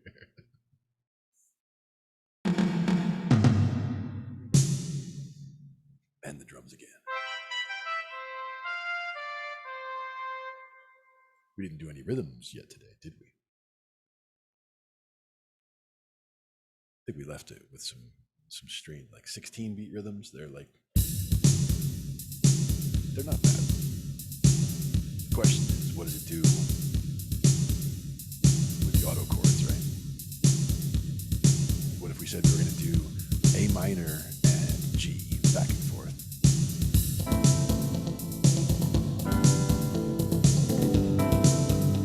But I'd probably stay a little bit longer on each one, so I'd go like A minor.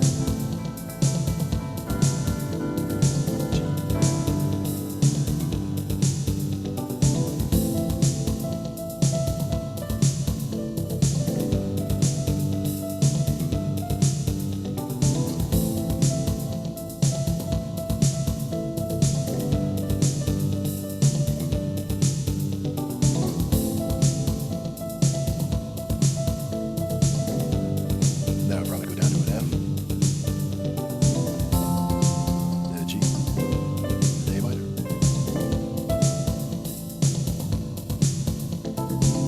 So stuff like that. Just, picking a little something like that, just thinking about how the chords kind of go together and what it could kind of build into.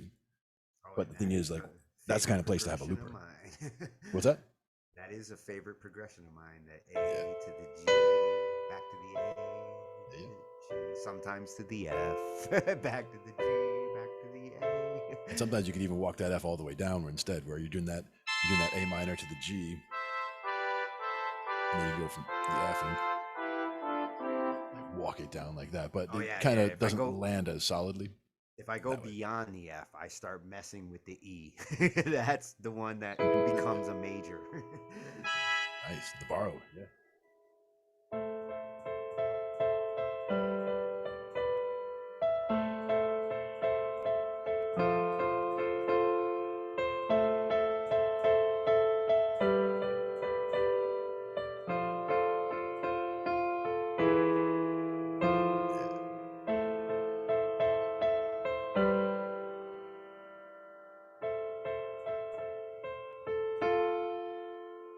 question is, how does the 8-beat sound compared to that?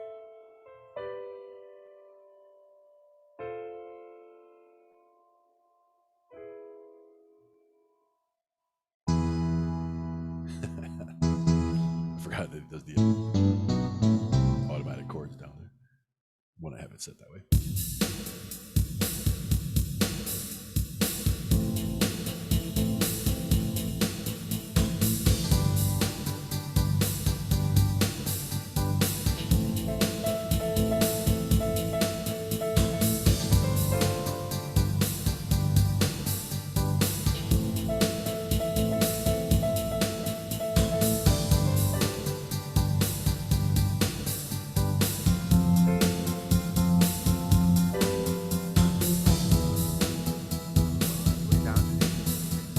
I got all the way down to the E that time.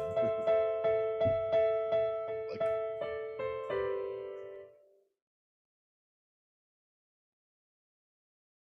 That's a lot of good places it could actually land.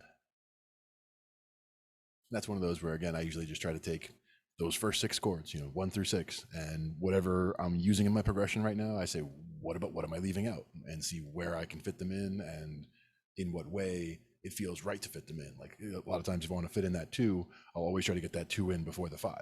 Not Or always, why but a are you lot of the leaving time. them out? Sometimes there's a good reason for why you'll leave something out. Yep. The 7 is one I usually leave out, but that is something that you can sneak in there if you want to get something a little different going on every now and then, but it can be tricky getting that to work out the way it should. But again, if you know the notes of the key that you're in, you know what notes you should and should not be using. So that's where those, like, it'll feel right. If you're using all the white keys, C major, then that 7 chord is that B half diminished, using the B, the D, and the F. It just doesn't sound right most of the time. Pulling to that C.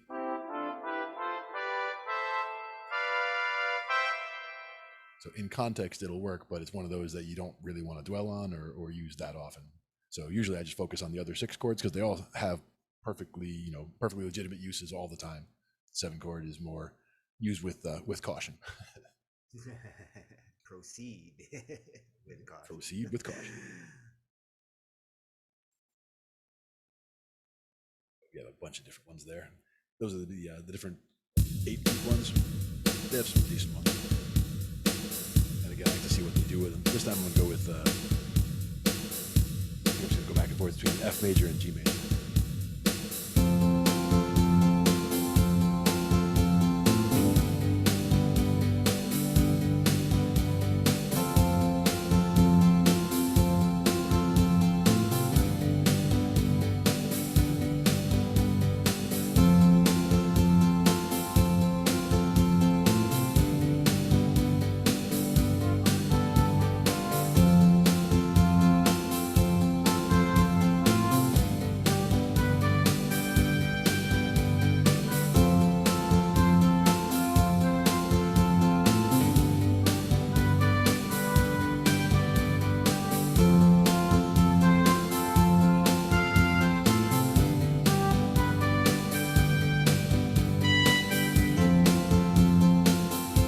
Fun stuff like that. And that's just going back and forth. Feeling it that way, it feels to me like going back and forth between a 4 and a 5, right? So it's like going between the 4 and the 5 chord, and you're not really ever getting anywhere, but you could just stay in that little mode. It's like a jam band kind of thing. Both those kind of were like that, going from that A minor to the G, going from the 6 to the 5. You could just bounce those back and forth a lot. You can go from the 5 to the 4 like that, or the 4 to the 5, the F and the G. But I do like just ones that either just go back and forth between 2 or even stay on 1 chord longer, but have progressions that go through, 4 different chords, like the 1, 6, 4, 5, things like that. Well, how many songs will just like go between like?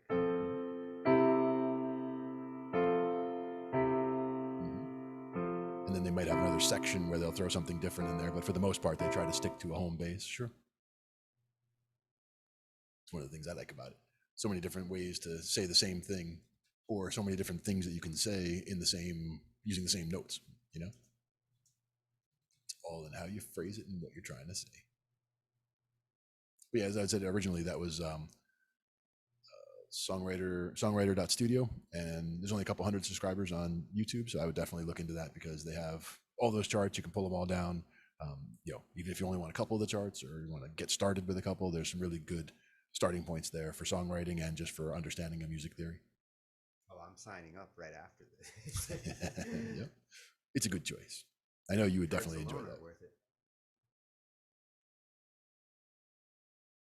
I can't wait to see what he's got on the YouTube. Yep.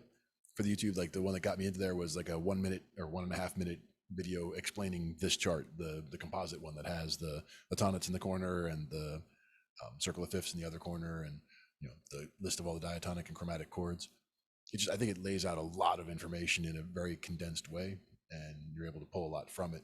I wouldn't necessarily keep 12 of those sitting around and be like, oh, I'm gonna do this song in E flat. Let me grab my E flat chart and look at it here. It's more that I would look at the chart as a relative thing, looking at the 1 to the 5, not looking at the C to the G. Looking, so it doesn't matter what key I'm in. I'm looking, okay, I'm going to go from the 1 to the 5 or the 2 to the 6 or whatever I'm doing. I try to keep it all relative because that way it's easier to either transpose or translate to a different key if a singer needs to or whatever. It's not as big a deal for the stringed instruments, like we've talked about. The keys, it's a little bit different, but for there, I usually just feel it out and see what it feels like. I don't remember the scales well enough to be able to just crank them out in a moment's notice, but at the same time, as soon as I think about it and say, okay, well, this scale has, if I'm playing in A, key of A, then I know that we went from C to G to D to A, so we've got 3 sharps. So in A, I know I've got the F sharp, the G sharp, and the C sharp.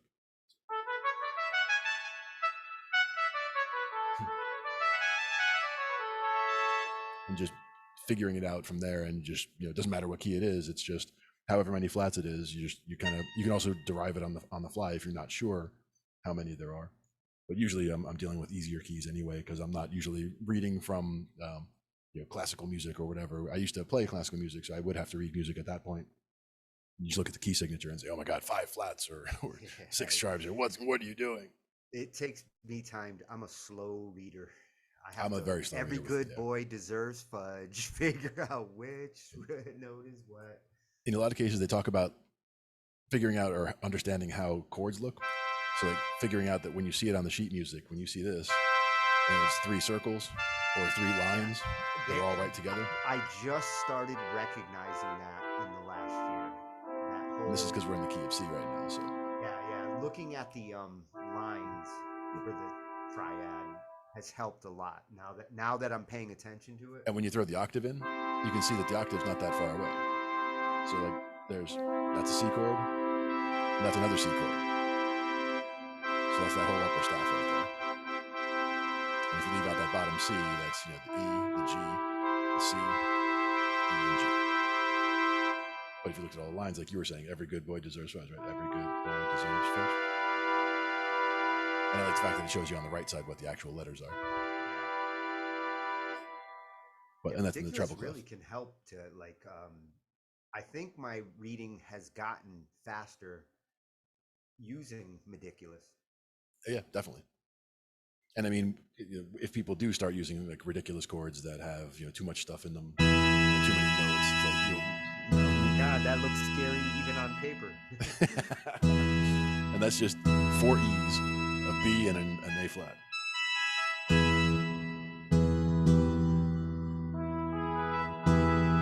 That's more what it was. The bottom ones aren't showing up because I have it set for the wrong thing. If I do that, that's what I was actually playing. So it's just an octave in the left hand, an octave in the right hand. Those are all E's. And that B and that A flat. The fact that they're close together is why it makes it look scary. And also, you wouldn't necessarily be using that A flat in the key of C. Otherwise, it would have been on the staff. It would have showed you if we were in a key that was using that flat, it would show up there. But I have it set for C major. So it shows anything as a sharp or flat if I play it. Yeah, depending on how you set, that's one thing with Meticulous. Depending on how you set the key, how it represents can be all over the place. Yep. But that's where if I do, let's see, if I changed it from C major to, what did I just say? I said A, right? So let's say A. So if it's in the key of A, you can see on the little, on the staff here that it's got the 3 sharps represented. And if I play the key, the chords or the notes, it doesn't show the sharps because the sharps are represented on the side there. as far as reading sheet music goes. So this is the one that's sharp, and that's because you can see it on the left. It's got the little sharp symbol, and none of the other ones are on notes that are sharped. But trying to read that on the fly would be a pain. But just by me glancing at it, I see, okay, there's 3 sharps. That means we're in the key of A, so I know that we're doing the 3 sharps.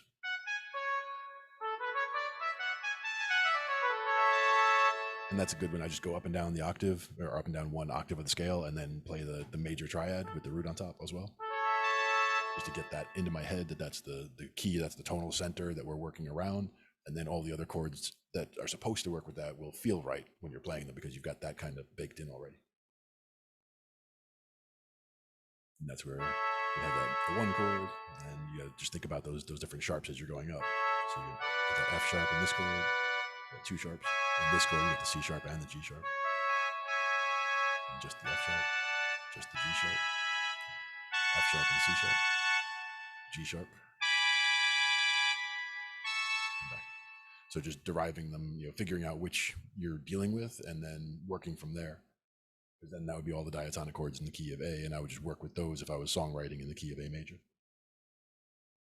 But you can also just do it all in the key of C, and then just later on transpose everything down those 3 half steps. Wait a minute. Are the sharps in the staff actually on the notes that are sharpened? Oh, yeah. Wow, I can't believe I never noticed that before. And that's why they don't show them as a flat or a sharp on the actual note. Wow, because everything actually, that makes it a lot easier to think about my key. Oh yeah.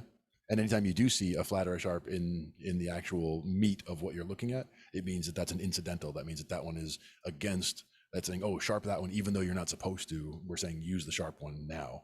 That's when you'll see them sharp. Like if I went and put in this one, it's going to show up as a sharp because it's not one of the ones that's supposed to be sharp. This is an A flat, or it's a B flat. But they're calling it an A sharp. That makes sense too, because we're in a sharp key. Yes, they're correct. It's an A sharp. You can instantly find the sharps in your scale right now just by getting the one that matches. Yep, absolutely. If I was starting with, you start going up chromatically. F, G. That's a natural, so they're saying C sharp. So C sharp, F sharp, and G sharp. And if I tried to hit them natural, they show up like that because those are saying it's a natural symbol. They're saying instead of being sharp, those are natural. But since they're supposed to be sharp, if I just play them this way, then they show up right.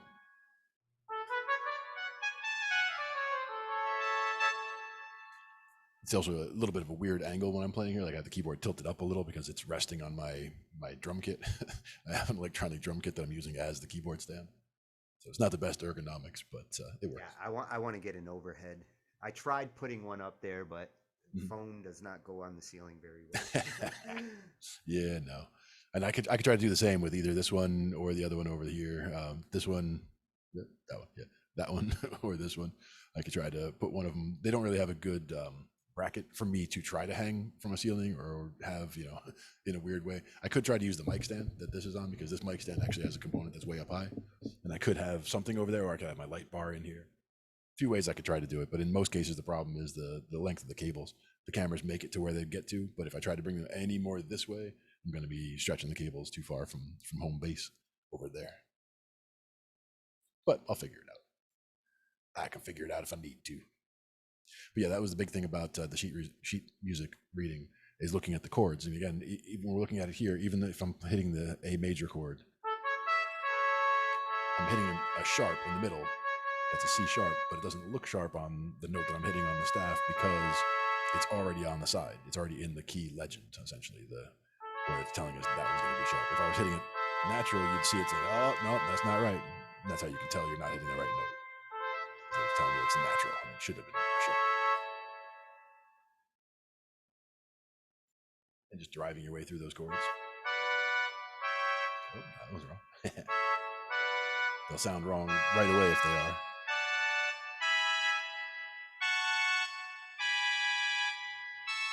And in this case, the one that was weird in that one was the G sharp, the B, and the D as the sharp on the one side and the 2 white notes on the other side, where all the other chords are symmetrical, where you've got the black note in the middle, 2 white notes, And then weird one. The black note on the right, white note in the middle, black note in the middle, black note in the middle, white note in the middle, and that one. So just kind of neat to see how they all fit together that way. But that's how you can derive the the different chords that you're working with in whatever key you're playing in. Yeah, I usually just keep it set for C. That's the first time I realized that, like, the staff has some logic to it. Oh yeah, and that's just that's the upper staff, the treble clef, I should say, staff treble clef, and then the other is the bass clef. And again, the chords, like that C chord that you see up here, the same C chord an octave lower. You can see what they look like on the staff. It's the same distance apart, and when you go an octave, they go from lines to circles. So they'll just swing, circles, and then lines, and then circles, and then lines. That's where they'll draw those extra lines a little bit for you if you need them to get down there. But recognizing that that is a major chord when you see those circles, because that's separating by thirds is how those lines go. So if you stacked another one, that's your C major 7. So that's getting a B up on top. And if you were to play a 9, then you'd be adding a D on top of that. And I'll call that a C major 7, 9. But you can see how we're just stacking thirds the whole way up. So it's still just more lines. And the other one can be the 11. So it would be the 1, 3, 5, 7, 9, 11, and 13. And then all of a sudden you're hitting all of the notes. In that case, you're stacking by thirds. Now, if you were playing a 13th chord, you wouldn't necessarily be playing all the notes together because they don't sound good when you're playing them all necessarily. But there are times where you can use that. You just don't always do it. The 13, the 11, the 9, the 7. But we're almost always using the 1, 3, and 5.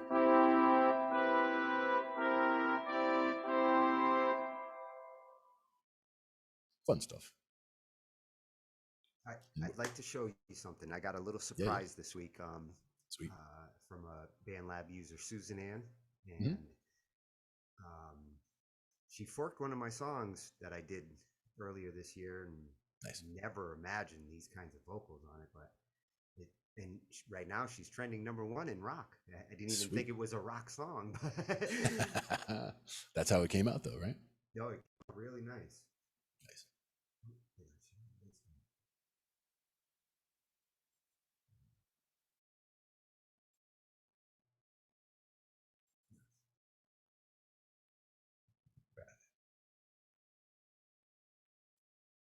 Oh, there we go.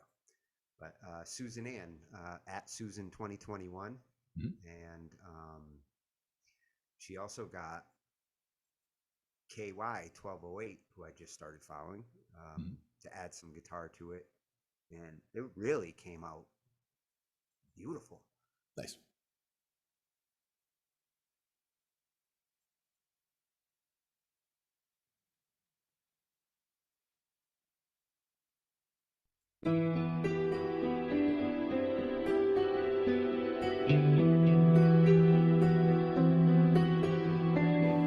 Never mind that lights above. Keep your head down low to the ground.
Don't disturb the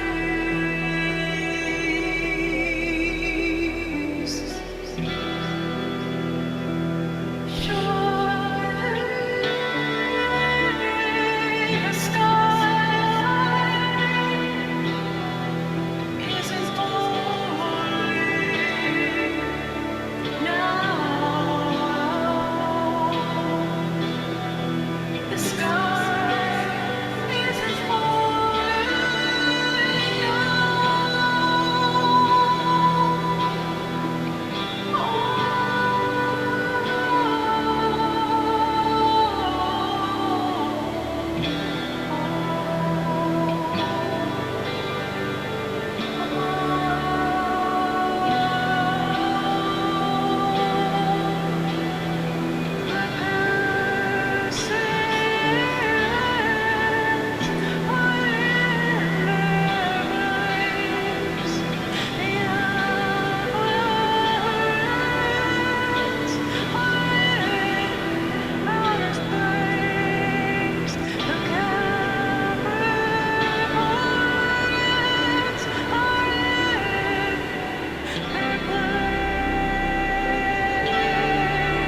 Don't look up.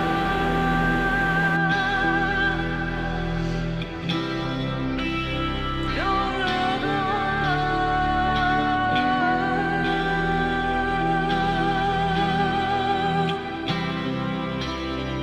Everything is fine.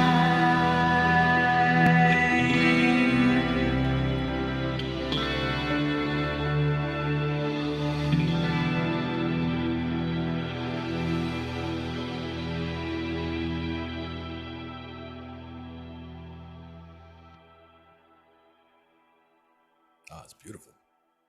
I love that. So that was Susan Ann. Very nice. Yeah, that was Susan Ann at Susan 2021. Nice. Very cool. Yeah, it has a very ethereal feel to it. With a little help from KY 1208 on the guitars, coming out of Boston. Nice. A very cool sound.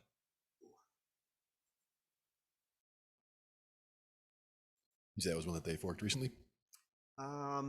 Actually, I think she forked it a little while ago. I hadn't gotten a chance to check my messages in the last month and a half with all the Wuru.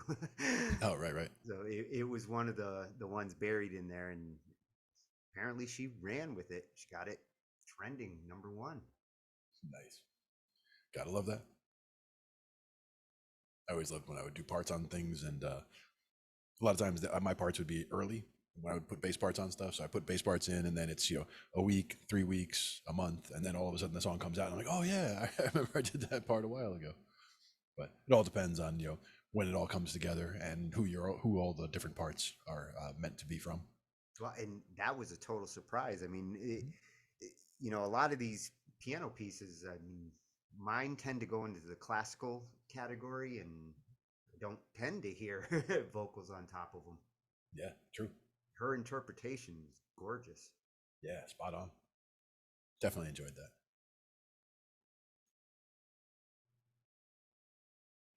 There it is. I could see turning it into metal eventually. Nice. If she's up for it. Chug. Get some chug behind it, and you got it all set. Not even sure what I would use for a sound on here for that. I don't think I have any kind of good metalish guitar sound on the keyboard. What would you try to use for that? Was on that. Overdrive or distortion?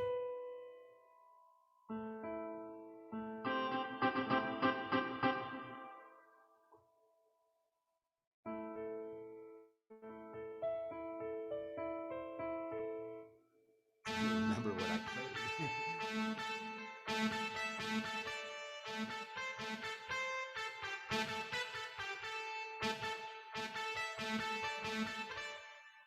Yeah, I think it was on that.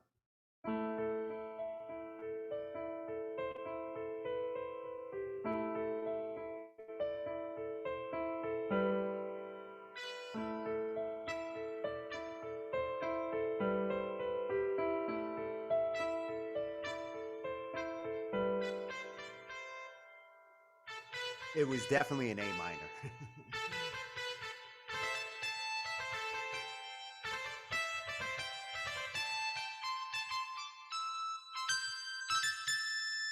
Yeah, and then it goes up to the C.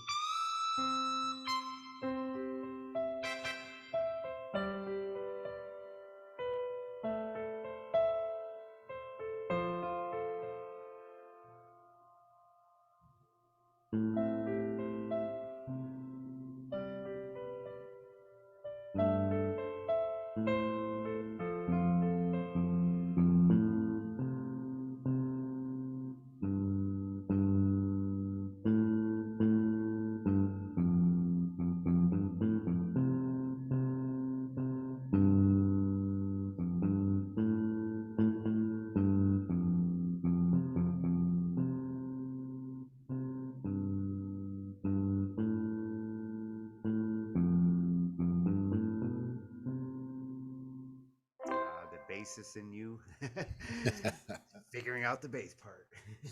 I gotta have something happening down there, right? That's the easiest, really, because you start with there is just the root notes. So if you just focus on getting that part down, and then you know which chords or which notes are in the key. So we just start adding a couple of those in, mainly feeling out the chord tones. Making sure that the 1, the 3, and the 5 all feel good. 1 and the 5 mainly. And if you're gonna walk, gotta know where you're walking to, and how long it takes to get there. But some of those also have like there's a lot of people if they're doing a 1 4 5, you're going from that 1, putting the 4 and the 5 under it, so you're coming down below to come around it. But the chords a lot of times are going up, so the bass is kind of adding that counter movement, so it's going down instead.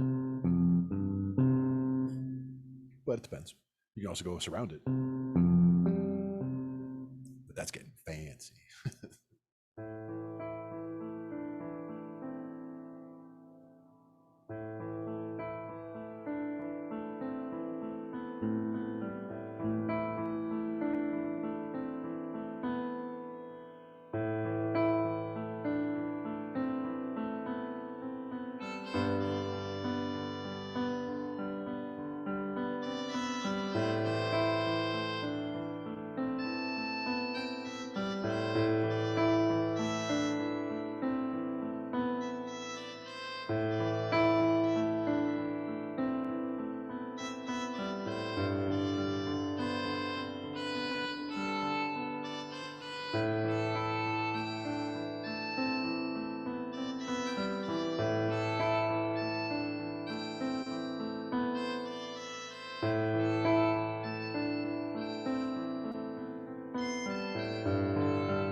Progression I have played with for 25 years.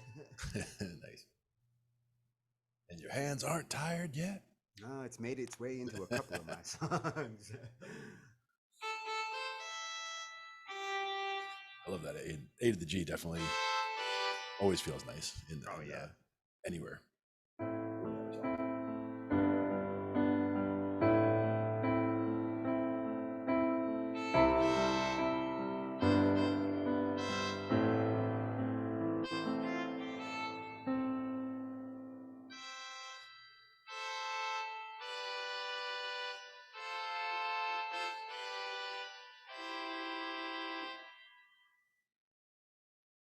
Ending with different inversions is always nice too. Starting with one inversion and ending with a different one makes it feel like you landed somewhere different than you started, but it sounds like the same family because it is the same chords. So. Yeah, and it can make it feel like it's going up. Yeah, exactly. Even when you're going down. Yep. Or you do that 1 4 5.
think I tried a couple of those progressions from that chart right there. Yep. I definitely recognize a few when I look through any of those charts. Oh, it was a mixture of 1 to 6 to no 1 to no 1 6. For me, 1645 feels the most natural, but Well, I was going between A to the G to the A to the F to the A to the G to an inverted A for that yep. first part.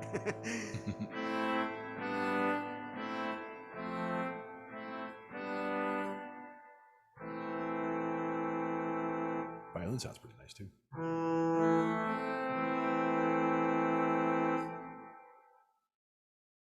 I've been impressed with the sounds on this keyboard. It's not bad. Well, yeah, Casio. Casio. They generally do good with their sounds. Mm-hmm. I've had one since 1983. They're doing something right. The CZ1, I think, is the one that I had way back then. Yeah, the CZ5000 was my Yeah. first. The big dog, like the biggest that was a CZ big they dog. had. It's not a small device. I think I had a PV amp with it when I got that, and that was back then. I mean, that was a long time ago. I definitely don't play with amps up here just because I'm in an apartment, so I try to be nice to everybody, so I keep everything headphone centric. Yeah. I have And to I think play that's with best. headphones.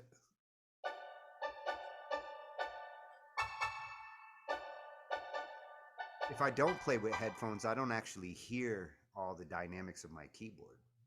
A lot of the dynamics get lost on speakers. Yeah.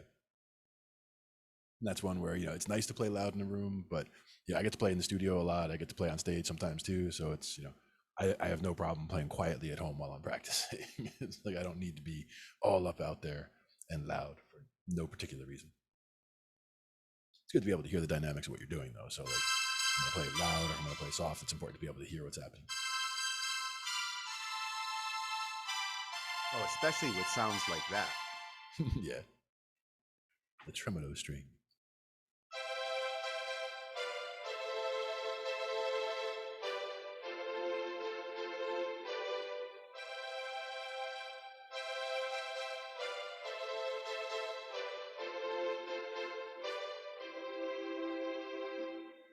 And that's one place where I would actually use that 7 chord, but I'm just kind of passing through.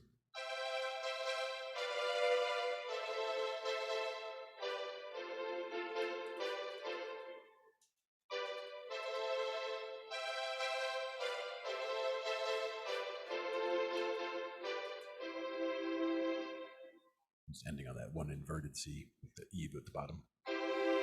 Makes it feel a little bit lower without going all the way down there to the same inversion it was at the beginning.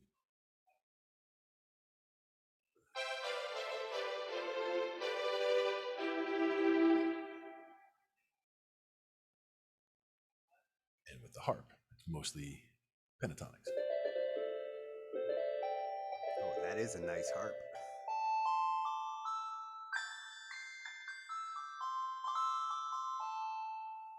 It's also about, I was playing an A minor, doing a whole bunch of...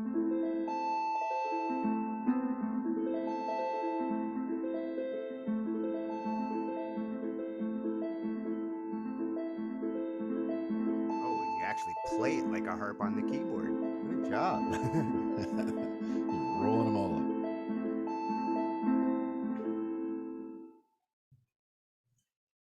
It's got to sound authentic a little bit. But we also had that timpani that we were playing with the other day.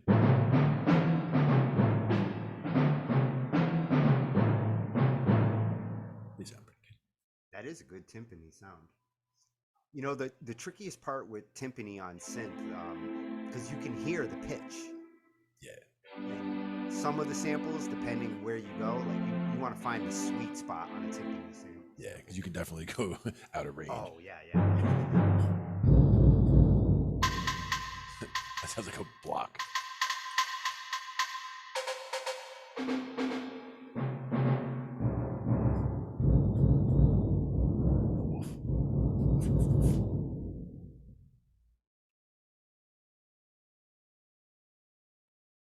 What about the saxes? the Barry sax.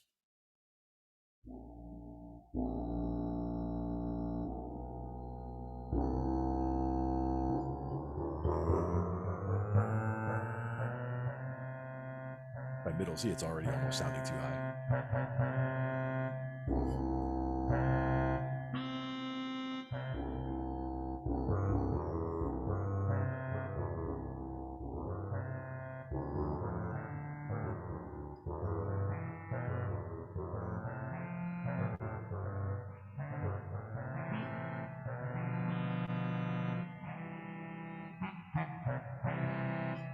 Barry sax. Saxy. Little saxy.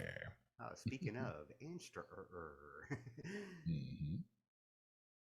Yes. I hope you guys all enjoyed this highly educational, highly brain functioning, moving, motivational, talking shh IT edition with Glenn and Tony. And I was highly. Yep. Thanks, everybody. See you next week. Have a great night. We'll be back in a little while. See you about 12:30 with Electronic Soul. Thanks for the jam, everyone.